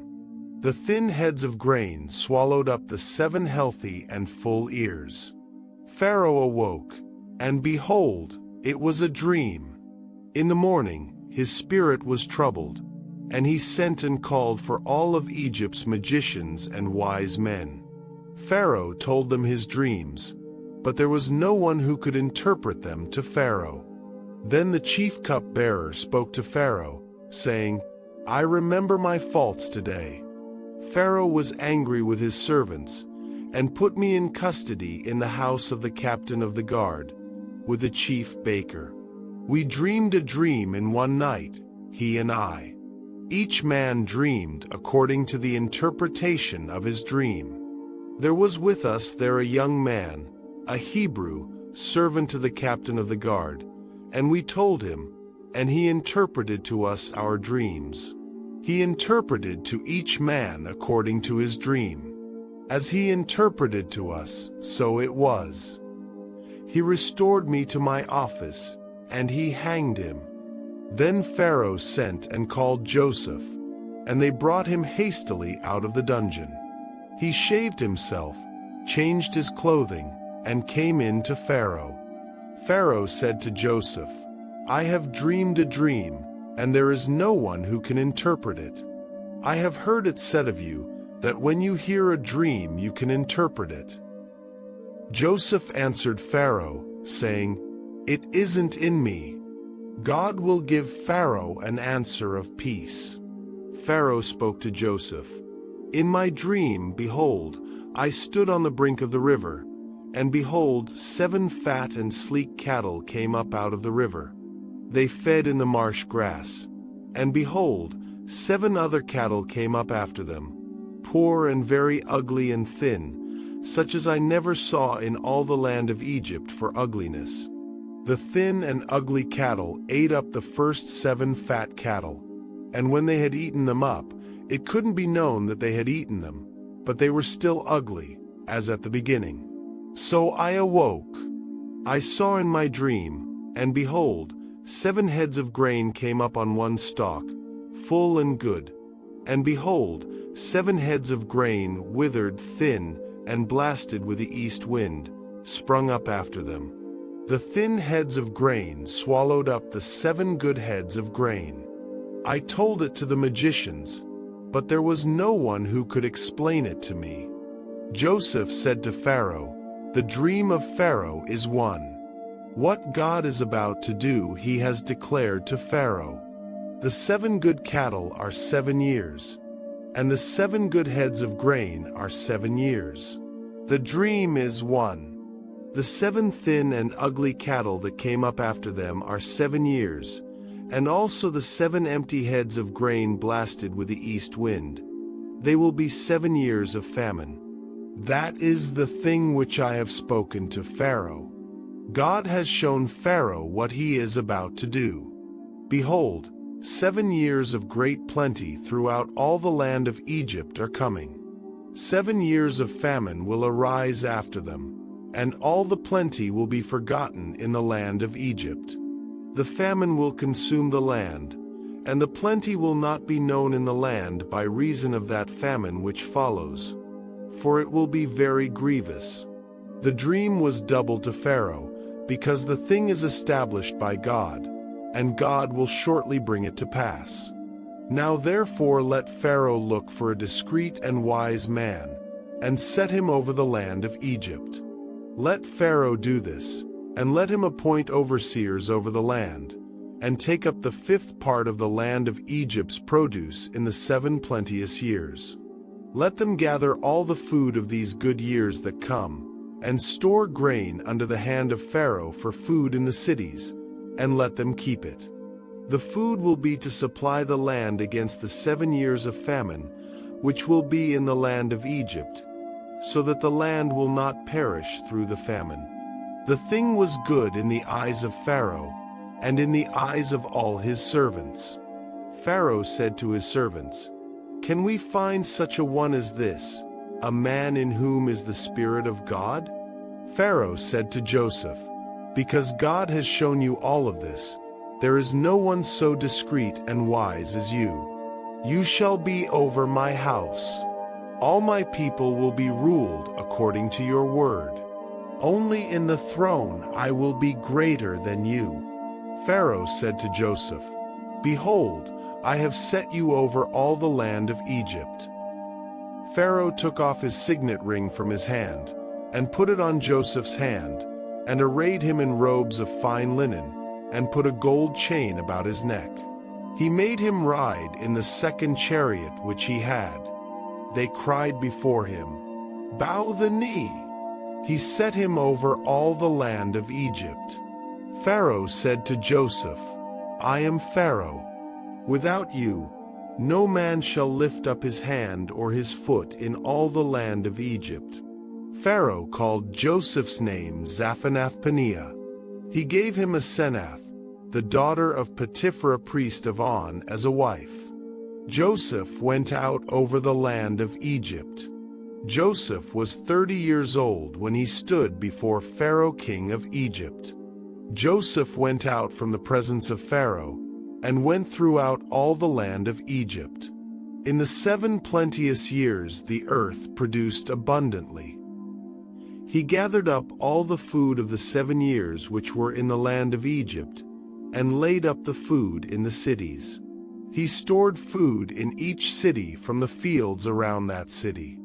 Joseph laid up grain as the sand of the sea, very much, until he stopped counting, for it was without number.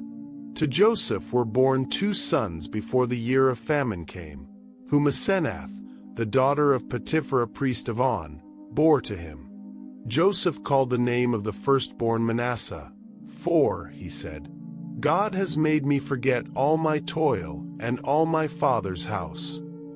The name of the second he called Ephraim, for God has made me fruitful in the land of my affliction. The 7 years of plenty that were in the land of Egypt came to an end. The 7 years of famine began to come, just as Joseph had said. There was famine in all lands, but in all the land of Egypt there was bread. When all the land of Egypt was famished, the people cried to Pharaoh for bread, and Pharaoh said to all the Egyptians, "Go to Joseph. What he says to you, do." The famine was over all the surface of the earth. Joseph opened all the storehouses and sold to the Egyptians. The famine was severe in the land of Egypt. All countries came into Egypt, to Joseph, to buy grain, because the famine was severe in all the earth. Chapter 42. Now Jacob saw that there was grain in Egypt, and Jacob said to his sons, "Why do you look at one another?" He said, "Behold, I have heard that there is grain in Egypt. Go down there, and buy for us from there, so that we may live and not die." Joseph's 10 brothers went down to buy grain from Egypt. But Jacob didn't send Benjamin, Joseph's brother, with his brothers, for he said, lest perhaps harm happen to him. The sons of Israel came to buy among those who came, for the famine was in the land of Canaan. Joseph was the governor over the land. It was he who sold to all the people of the land. Joseph's brothers came and bowed themselves down to him with their faces to the earth. Joseph saw his brothers, and he recognized them, but acted like a stranger to them, and spoke roughly with them. He said to them, "Where did you come from?" They said, "From the land of Canaan to buy food." Joseph recognized his brothers, but they didn't recognize him. Joseph remembered the dreams which he dreamed about them and said to them, "You are spies. You have come to see the nakedness of the land." They said to him, "No, my lord, but your servants have come to buy food. We are all one man's sons. We are honest men. Your servants are not spies." He said to them, "No, but you have come to see the nakedness of the land."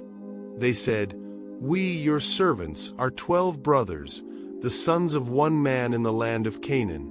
And behold, the youngest is today with our father, and one is no more." Joseph said to them, "It is like I told you, saying, 'You are spies.' By this you shall be tested. By the life of Pharaoh, you shall not go out from here, unless your youngest brother comes here. Send one of you, and let him get your brother, and you shall be bound, that your words may be tested, whether there is truth in you, or else by the life of Pharaoh surely you are spies." He put them all together into custody for 3 days. Joseph said to them the 3rd day, "Do this and live, for I fear God. If you are honest men, then let one of your brothers be bound in your prison. But you go, carry grain for the famine of your houses. Bring your youngest brother to me. So will your words be verified, and you won't die." They did so. They said to one another, "We are certainly guilty concerning our brother, in that we saw the distress of his soul, when he begged us, and we wouldn't listen. Therefore this distress has come upon us." Reuben answered them, saying, "Didn't I tell you, saying, 'Don't sin against the child,' and you wouldn't listen? Therefore also, behold, his blood is required." They didn't know that Joseph understood them, for there was an interpreter between them. He turned himself away from them and wept. Then he returned to them and spoke to them, and took Simeon from among them, and bound him before their eyes. Then Joseph gave a command to fill their bags with grain, and to restore each man's money into his sack, and to give them food for the way. So it was done to them. They loaded their donkeys with their grain, and departed from there. As one of them opened his sack to give his donkey food in the lodging place, he saw his money. Behold, it was in the mouth of his sack. He said to his brothers, "My money is restored. Behold, it is in my sack." Their hearts failed them, and they turned trembling to one another, saying, "What is this that God has done to us?" They came to Jacob their father to the land of Canaan, and told him all that had happened to them, saying, "The man, the lord of the land, spoke roughly with us, and took us for spies of the country. We said to him, 'We are honest men. We are no spies. We are 12 brothers, sons of our father. One is no more, and the youngest is today with our father in the land of Canaan.' The man, the lord of the land, said to us, 'By this I will know that you are honest men. Leave one of your brothers with me, and take grain for the famine of your houses, and go your way. Bring your youngest brother to me. Then I will know that you are not spies, but that you are honest men. So I will deliver your brother to you, and you shall trade in the land.' As they emptied their sacks, behold, each man's bundle of money was in his sack. When they and their father saw their bundles of money, they were afraid. Jacob, their father, said to them, 'You have bereaved me of my children. Joseph is no more, Simeon is no more, and you want to take Benjamin away. All these things are against me.' Reuben spoke to his father, saying, 'Kill my 2 sons, if I don't bring him to you. Entrust him to my care, and I will bring him to you again.' He said, 'My son shall not go down with you, for his brother is dead, and he only is left. If harm happens to him along the way in which you go, then you will bring down my gray hairs with sorrow to Sheol.'" Chapter 43. The famine was severe in the land. When they had eaten up the grain which they had brought out of Egypt, their father said to them, "Go again, buy us a little more food." Judah spoke to him, saying, "The man solemnly warned us, saying, 'You shall not see my face, unless your brother is with you. If you'll send our brother with us, we'll go down and buy you food. But if you don't send him, we won't go down, for the man said to us, "You shall not see my face, unless your brother is with you."' Israel said, 'Why did you treat me so badly, telling the man that you had another brother?' They said, 'The man asked directly concerning ourselves, and concerning our relatives, saying, "Is your father still alive? Have you another brother?" We just answered his questions. Is there any way we could know that he would say, "Bring your brother down"?' Judah said to Israel his father, 'Send the boy with me, and we'll get up and go, so that we may live, and not die, both we and you, and also our little ones. I'll be collateral for him. From my hand will you require him. If I don't bring him to you, and set him before you, then let me bear the blame forever. For if we hadn't delayed, surely we would have returned a second time by now.' Their father, Israel, said to them, 'If it must be so, then do this. Take from the choice fruits of the land in your bags, and carry down a present for the man, a little balm, a little honey, spices and myrrh, nuts and almonds, and take double money in your hand, and take back the money that was returned in the mouth of your sacks. Perhaps it was an oversight. Take your brother also, get up, and return to the man. May God Almighty give you mercy before the man, that he may release to you your other brother and Benjamin. If I am bereaved of my children, I am bereaved. The men took that present, and they took double money in their hand, and Benjamin, and got up, went down to Egypt, and stood before Joseph. When Joseph saw Benjamin with them, he said to the steward of his house, "Bring the men into the house, and butcher an animal, and prepare, for the men will dine with me at noon." The man did as Joseph commanded, and the man brought the men to Joseph's house. The men were afraid, because they were brought to Joseph's house, and they said, "Because of the money that was returned in our sacks the first time, we're brought in, that he may seek occasion against us, attack us, and seize us as slaves, along with our donkeys." They came near to the steward of Joseph's house, and they spoke to him at the door of the house, and said, "Oh, my lord, we indeed came down the first time to buy food. When we came to the lodging place, we opened our sacks, and behold, each man's money was in the mouth of his sack, our money in full weight. We have brought it back in our hand. We have brought down other money in our hand to buy food. We don't know who put our money in our sacks." He said, "Peace be to you. Don't be afraid. Your God, and the God of your father, has given you treasure in your sacks. I received your money." He brought Simeon out to them.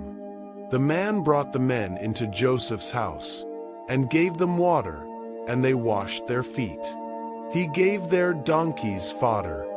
They prepared the present for Joseph's coming at noon, for they heard that they should eat bread there. When Joseph came home, they brought him the present which was in their hand into the house, and bowed themselves down to the earth before him.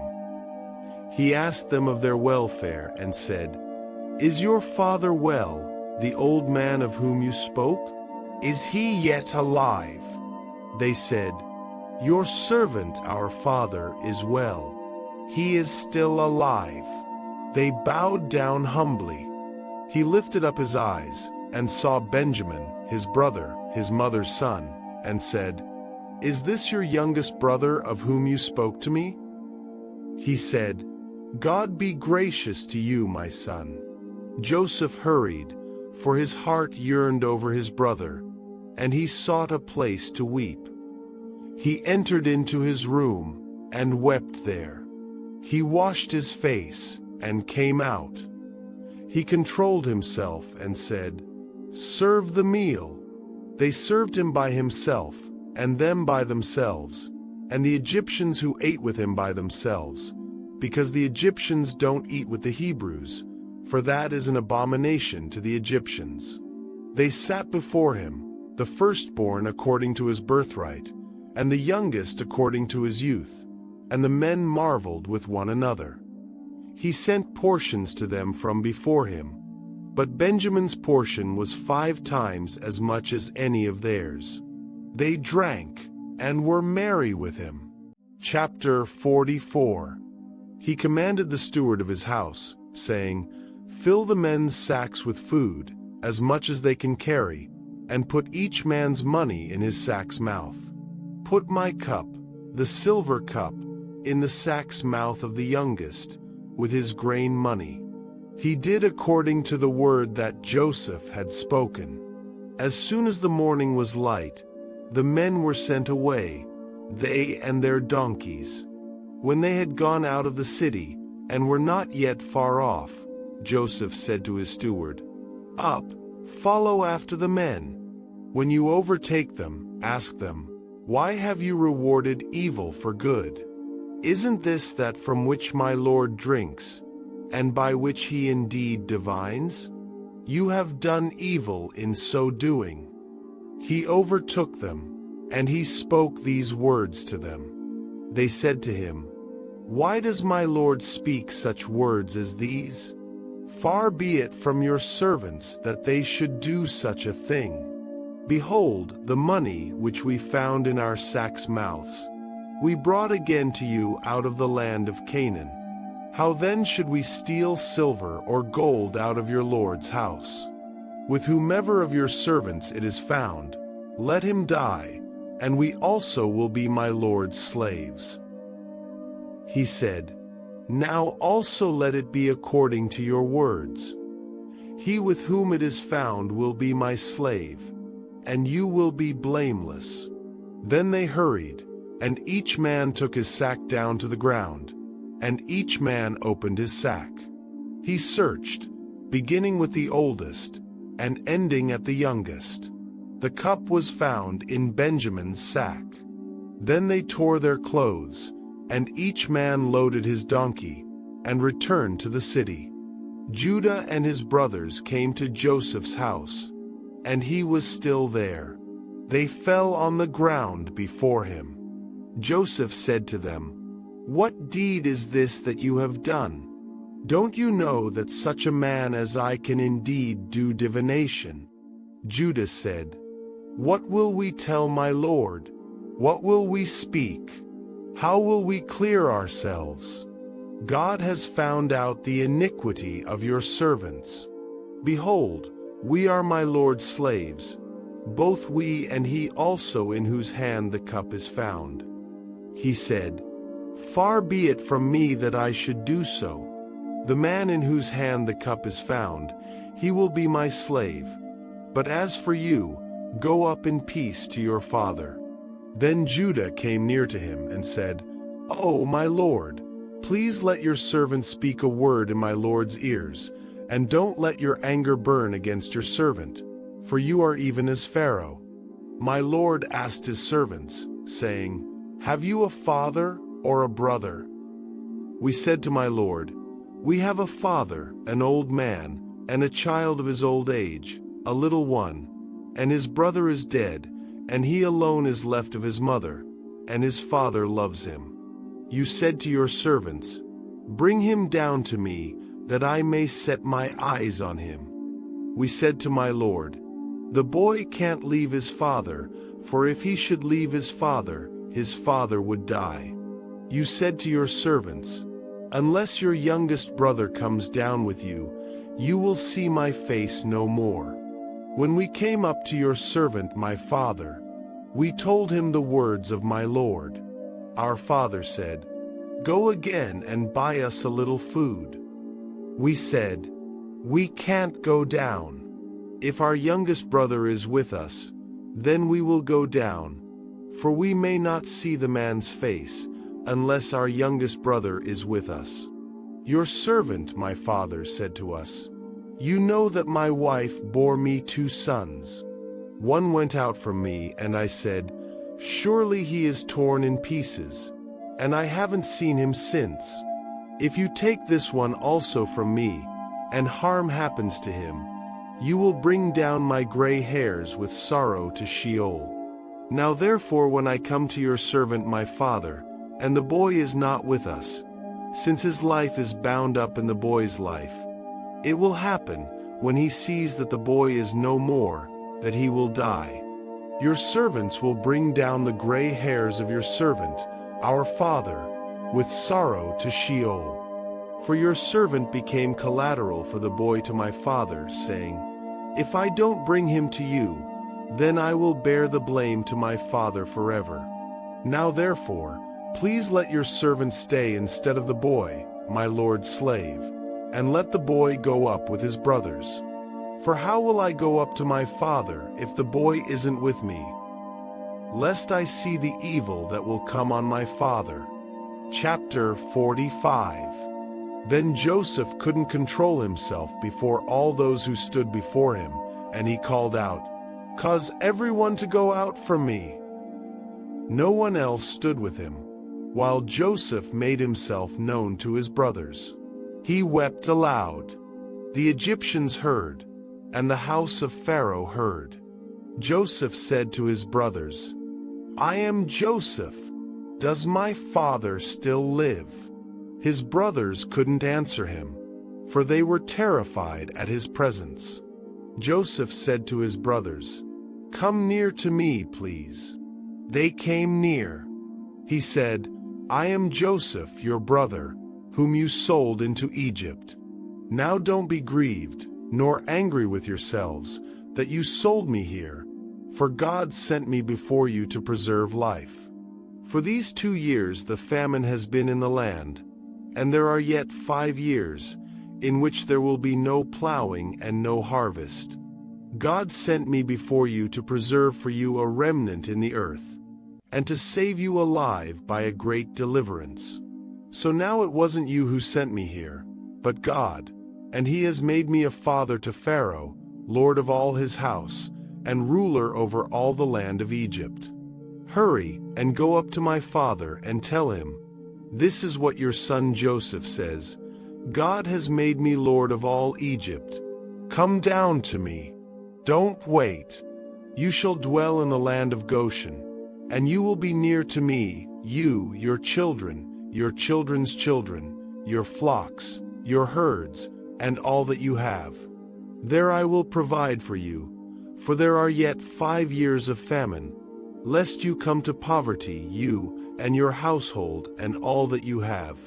Behold, your eyes see, and the eyes of my brother Benjamin, that it is my mouth that speaks to you.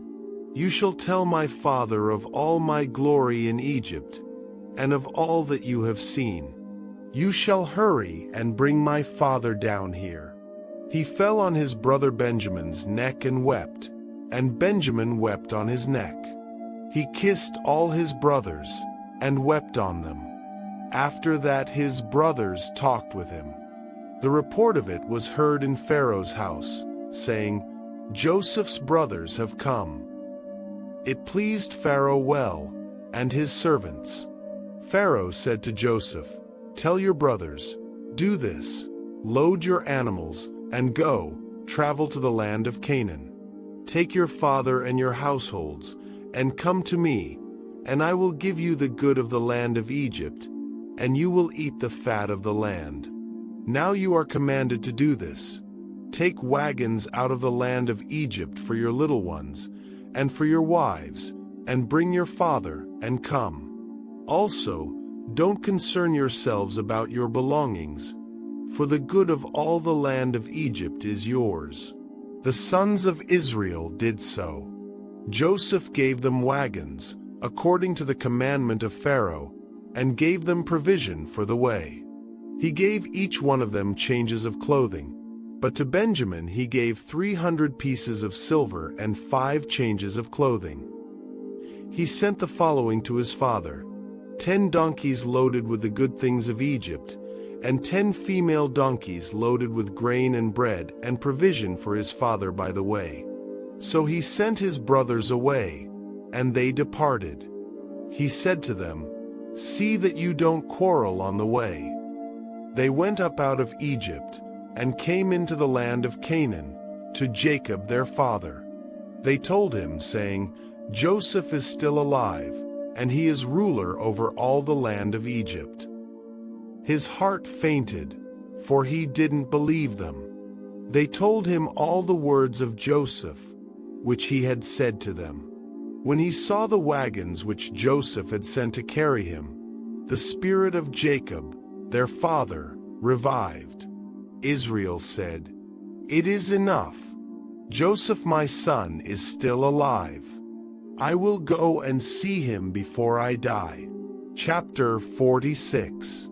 Israel traveled with all that he had, and came to Beersheba, and offered sacrifices to the God of his father Isaac. God spoke to Israel in the visions of the night, and said, "Jacob, Jacob." He said, "Here I am." He said, "I am God, the God of your father. Don't be afraid to go down into Egypt, for there I will make of you a great nation. I will go down with you into Egypt.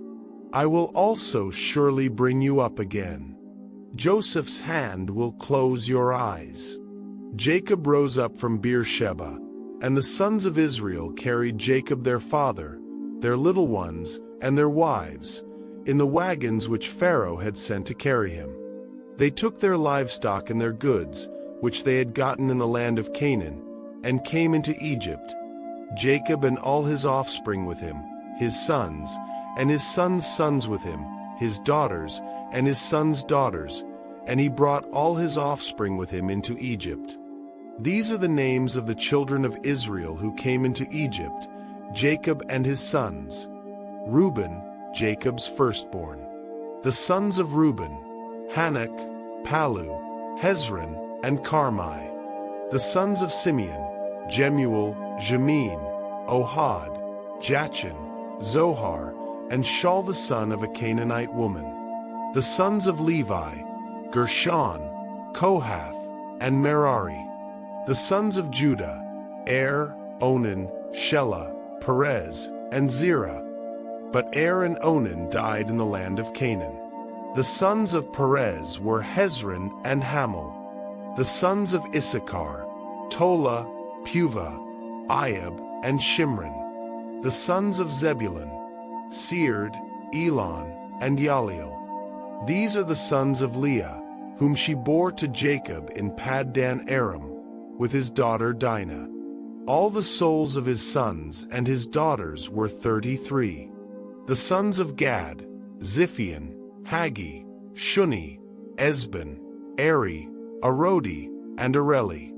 The sons of Asher: Imnah, Ishva, Ishvi, Beriah, and Sarah their sister. The sons of Beriah: Heber and Malkiel. These are the sons of Zilpah, whom Laban gave to Leah his daughter, and these she bore to Jacob, even 16 souls. The sons of Rachel, Jacob's wife: Joseph and Benjamin.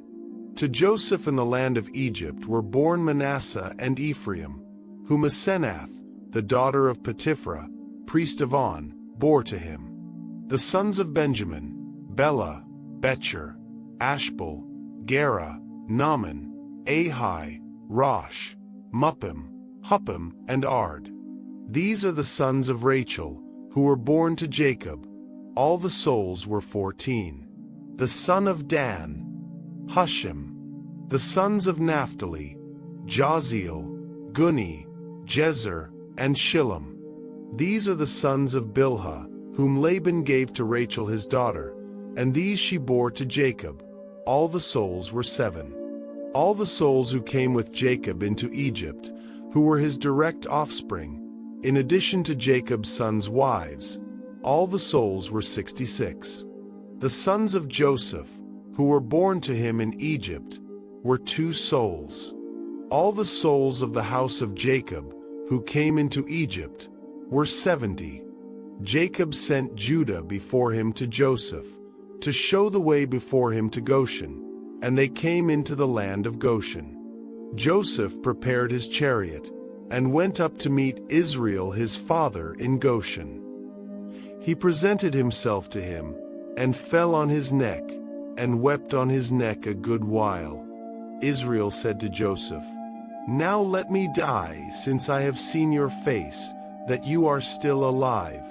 Joseph said to his brothers and to his father's house, "I will go up and speak with Pharaoh, and will tell him, 'My brothers and my father's house, who were in the land of Canaan, have come to me. These men are shepherds, for they have been keepers of livestock, and they have brought their flocks, and their herds, and all that they have.' It will happen, when Pharaoh summons you and will say, 'What is your occupation?'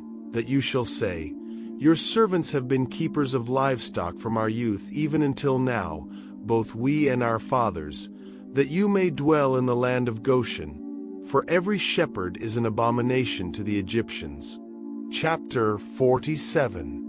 Then Joseph went in and told Pharaoh and said, "My father and my brothers, with their flocks, their herds, and all that they own, have come out of the land of Canaan, and behold, they are in the land of Goshen." From among his brothers he took 5 men, and presented them to Pharaoh. Pharaoh said to his brothers, "What is your occupation?" They said to Pharaoh, "Your servants are shepherds, both we and our fathers."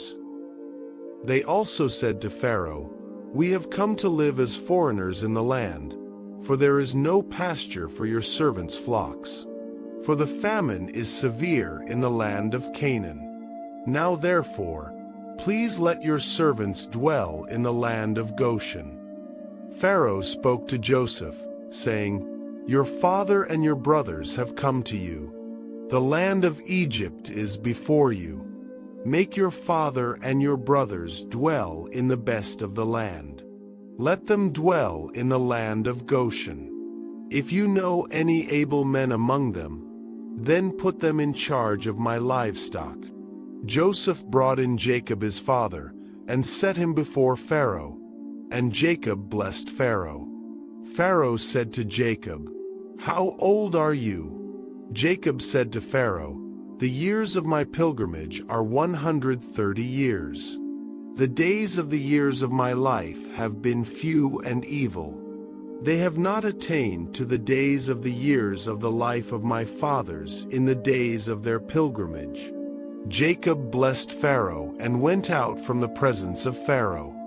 Joseph placed his father and his brothers, and gave them a possession in the land of Egypt, in the best of the land, in the land of Ramesses, as Pharaoh had commanded. Joseph provided his father, his brothers, and all of his father's household with bread, according to the sizes of their families. There was no bread in all the land, for the famine was very severe, so that the land of Egypt and the land of Canaan fainted by reason of the famine. Joseph gathered up all the money that was found in the land of Egypt and in the land of Canaan, for the grain which they bought, and Joseph brought the money into Pharaoh's house. When the money was all spent in the land of Egypt and in the land of Canaan, all the Egyptians came to Joseph and said, "Give us bread, for why should we die in your presence? For our money fails." Joseph said, "Give me your livestock, and I will give you food for your livestock if your money is gone." They brought their livestock to Joseph, and Joseph gave them bread in exchange for the horses, and for the flocks, and for the herds, and for the donkeys, and he fed them with bread in exchange for all their livestock for that year. When that year was ended, they came to him the second year and said to him, "We will not hide from my lord how our money is all spent, and the herds of livestock are my lord's. There is nothing left in the sight of my lord but our bodies and our lands. Why should we die before your eyes, both we and our land? Buy us and our land for bread, and we and our land will be servants to Pharaoh. Give us seed, that we may live and not die, and that the land won't be desolate." So Joseph bought all the land of Egypt for Pharaoh, for every man of the Egyptians sold his field, because the famine was severe on them, and the land became Pharaoh's. As for the people, he moved them to the cities from one end of the border of Egypt even to the other end of it. Only he didn't buy the land of the priests, for the priests had a portion from Pharaoh, and ate their portion which Pharaoh gave them. That is why they didn't sell their land. Then Joseph said to the people, "Behold, I have bought you and your land today for Pharaoh. Behold, here is seed for you, and you shall sow the land. It will happen at the harvests that you shall give a fifth to Pharaoh, and 4 parts will be your own, for seed of the field, for your food, for them of your households, and for food for your little ones." They said, "You have saved our lives. Let us find favor in the sight of my lord, and we will be Pharaoh's servants." Joseph made it a statute concerning the land of Egypt to this day, that Pharaoh should have the fifth. Only the land of the priests alone didn't become Pharaoh's. Israel lived in the land of Egypt, in the land of Goshen, and they got themselves possessions therein, and were fruitful, and multiplied exceedingly. Jacob lived in the land of Egypt 17 years. So the days of Jacob, the years of his life, were 147 years. The time came near that Israel must die, And he called his son Joseph and said to him, "If now I have found favor in your sight, please put your hand under my thigh, and deal kindly and truly with me. Please don't bury me in Egypt, but when I sleep with my fathers, you shall carry me out of Egypt and bury me in their burying place." Joseph said, "I will do as you have said." Israel said, "Swear to me," and he swore to him. Then Israel bowed himself on the bed's head. Chapter 48. After these things, someone said to Joseph, "Behold, your father is sick." He took with him his 2 sons, Manasseh and Ephraim. Someone told Jacob and said, "Behold, your son Joseph comes to you." And Israel strengthened himself and sat on the bed. Jacob said to Joseph, "God Almighty appeared to me at Luz in the land of Canaan and blessed me, and said to me, 'Behold, I will make you fruitful and multiply you, and I will make of you a company of peoples, and will give this land to your offspring after you for an everlasting possession.' Now your 2 sons, who were born to you in the land of Egypt before I came to you into Egypt, are mine. Ephraim and Manasseh, even as Reuben and Simeon, will be mine. Your offspring, whom you become the father of after them, will be yours. They will be called after the name of their brothers in their inheritance. As for me, when I came from Paddan, Rachel died beside me in the land of Canaan on the way, when there was still some distance to come to Ephrath, and I buried her there on the way to Ephrath, also called Bethlehem." Israel saw Joseph's sons, and said, "Who are these?" Joseph said to his father, "They are my sons, whom God has given me here." He said, "Please bring them to me, and I will bless them." Now the eyes of Israel were dim for age, so that he couldn't see well. Joseph brought them near to him, and he kissed them and embraced them. Israel said to Joseph, "I didn't think I would see your face, and behold, God has let me see your offspring also." Joseph brought them out from between his knees, and he bowed himself with his face to the earth. Joseph took them both, Ephraim in his right hand toward Israel's left hand, and Manasseh in his left hand toward Israel's right hand, and brought them near to him. Israel stretched out his right hand and laid it on Ephraim's head, who was the younger, and his left hand on Manasseh's head, guiding his hands knowingly, for Manasseh was the firstborn. He blessed Joseph and said, "The God before whom my fathers Abraham and Isaac walked, the God who has fed me all my life long to this day, the angel who has redeemed me from all evil, bless the lads, and let my name be named on them, and the name of my fathers Abraham and Isaac. Let them grow into a multitude upon the earth." When Joseph saw that his father laid his right hand on the head of Ephraim, it displeased him. He held up his father's hand to remove it from Ephraim's head to Manasseh's head. Joseph said to his father, "Not so, my father, for this is the firstborn. Put your right hand on his head." His father refused and said, "I know, my son, I know. He also will become a people, and he also will be great. However, his younger brother will be greater than he, and his offspring will become a multitude of nations."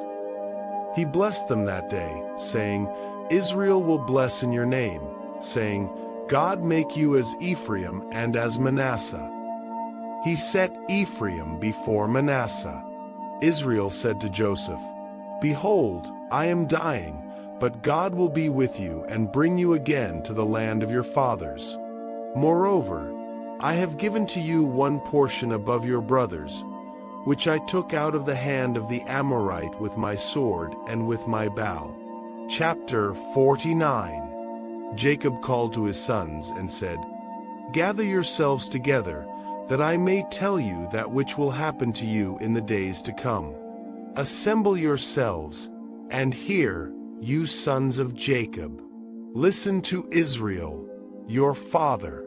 Reuben, You are my firstborn, my might, and the beginning of my strength, excelling in dignity and excelling in power. Boiling over like water, you shall not excel, because you went up to your father's bed, then defiled it. He went up to my couch. Simeon and Levi are brothers. Their swords are weapons of violence. My soul, don't come into their council. My glory, don't be united to their assembly. For in their anger they killed men. In their self-will they hamstrung cattle. Cursed be their anger, for it was fierce, and their wrath, for it was cruel. I will divide them in Jacob, and scatter them in Israel. Judah, your brothers will praise you. Your hand will be on the neck of your enemies. Your father's sons will bow down before you. Judah is a lion's cub. From the prey, my son, you have gone up. He stooped down, he crouched as a lion, as a lioness. Who will rouse him up? The scepter will not depart from Judah, nor the ruler's staff from between his feet, until he comes to whom it belongs. The obedience of the peoples will be to him. Binding his foal to the vine, his donkey's colt to the choice vine. He has washed his garments in wine, his robes in the blood of grapes. His eyes will be red with wine, his teeth white with milk. Zebulun will dwell at the haven of the sea. He will be for a haven of ships. His border will be on Sidon. Issachar is a strong donkey, lying down between the saddlebags. He saw a resting place, that it was good, the land, that it was pleasant. He bows his shoulder to the burden, and becomes a servant doing forced labor. Dan will judge his people, as one of the tribes of Israel. Dan will be a serpent on the trail, an adder in the path, that bites the horse's heels, so that his rider falls backward. I have waited for your salvation, Yahweh. A troop will press on Gad, but he will press on their heel. Asher's food will be rich. He will produce royal dainties. Naphtali is a doe set free, who bears beautiful fawns. Joseph is a fruitful vine by a spring. His branches run over the wall. The archers have severely grieved him, shot at him, and persecuted him, but his bow remained strong. The arms of his hands were made strong by the hands of the mighty one of Jacob. From there is the shepherd, the stone of Israel, even by the God of your father, who will help you, by the Almighty, who will bless you with blessings of heaven above, blessings of the deep that lies below, blessings of the breasts and of the womb. The blessings of your father have prevailed above the blessings of my ancestors, above the boundaries of the ancient hills. They will be on the head of Joseph, on the crown of the head of him who is separated from his brothers. Benjamin is a ravenous wolf. In the morning he will devour the prey. At evening he will divide the plunder. All these are the 12 tribes of Israel, and this is what their father spoke to them and blessed them. He blessed everyone according to his own blessing. He instructed them and said to them, I am to be gathered to my people. Bury me with my fathers in the cave that is in the field of Ephron the Hittite, in the cave that is in the field of Machpelah, which is before Mamre, in the land of Canaan, which Abraham bought with a field from Ephron the Hittite as a burial place. There they buried Abraham and Sarah, his wife. There they buried Isaac and Rebekah, his wife. And there I buried Leah, the field and the cave that is therein, which was purchased from the children of Heth. When Jacob finished charging his sons, he gathered up his feet into the bed, breathed his last breath, and was gathered to his people. Chapter 50. Joseph fell on his father's face, wept on him, and kissed him. Joseph commanded his servants, the physicians, to embalm his father, and the physicians embalmed Israel. 40 days were used for him, for that is how many days it takes to embalm. The Egyptians wept for Israel for 70 days. When the days of weeping for him were past, Joseph spoke to Pharaoh's staff, saying, "If now I have found favor in your eyes, please speak in the ears of Pharaoh, saying, 'My father made me swear, saying, Behold, I am dying. Bury me in my grave which I have dug for myself in the land of Canaan. Now therefore, please let me go up and bury my father, and I will come again.' Pharaoh said, 'Go up and bury your father, just like he made you swear.' Joseph went up to bury his father, and with him went up all the servants of Pharaoh, the elders of his house, all the elders of the land of Egypt, all the house of Joseph, his brothers, and his father's house. Only their little ones, their flocks, and their herds, they left in the land of Goshen. Both chariots and horsemen went up with him. It was a very great company. They came to the threshing floor of Atad, which is beyond the Jordan, and there they lamented with a very great and severe lamentation. He mourned for his father 7 days. When the inhabitants of the land, the Canaanites, saw the mourning in the floor of Atad, they said, "This is a grievous mourning by the Egyptians." Therefore its name was called Abel Mizraim, which is beyond the Jordan. His sons did to him just as he commanded them, for his sons carried him into the land of Canaan, and buried him in the cave of the field of Machpelah, which Abraham bought with the field, as a possession for a burial site, from Ephron the Hittite, near Mamre. Joseph returned into Egypt, he and his brothers, and all that went up with him to bury his father, after he had buried his father. When Joseph's brothers saw that their father was dead, they said, "It may be that Joseph will hate us, and will fully pay us back for all the evil which we did to him." They sent a message to Joseph, saying, "Your father commanded before he died, saying, 'You shall tell Joseph, now please forgive the disobedience of your brothers and their sin, because they did evil to you. Now, please forgive the disobedience of the servants of the God of your father.' Joseph wept when they spoke to him. His brothers also went and fell down before his face, and they said, 'Behold, we are your servants.' Joseph said to them, 'Don't be afraid, for am I in the place of God? As for you, you meant evil against me, but God meant it for good, to save many people alive, as is happening today. Now therefore don't be afraid. I will provide for you and your little ones.' He comforted them and spoke kindly to them. Joseph lived in Egypt, he and his father's house. Joseph lived 110 years. Joseph saw Ephraim's children to the 3rd generation. The children also of Machir, the son of Manasseh, were born on Joseph's knees. Joseph said to his brothers, "I am dying, but God will surely visit you, and bring you up out of this land to the land which he swore to Abraham, to Isaac, and to Jacob." Joseph took an oath from the children of Israel, saying, "God will surely visit you, and you shall carry up my bones from here." So Joseph died, being 110 years old, and they embalmed him, and he was put in a coffin in Egypt.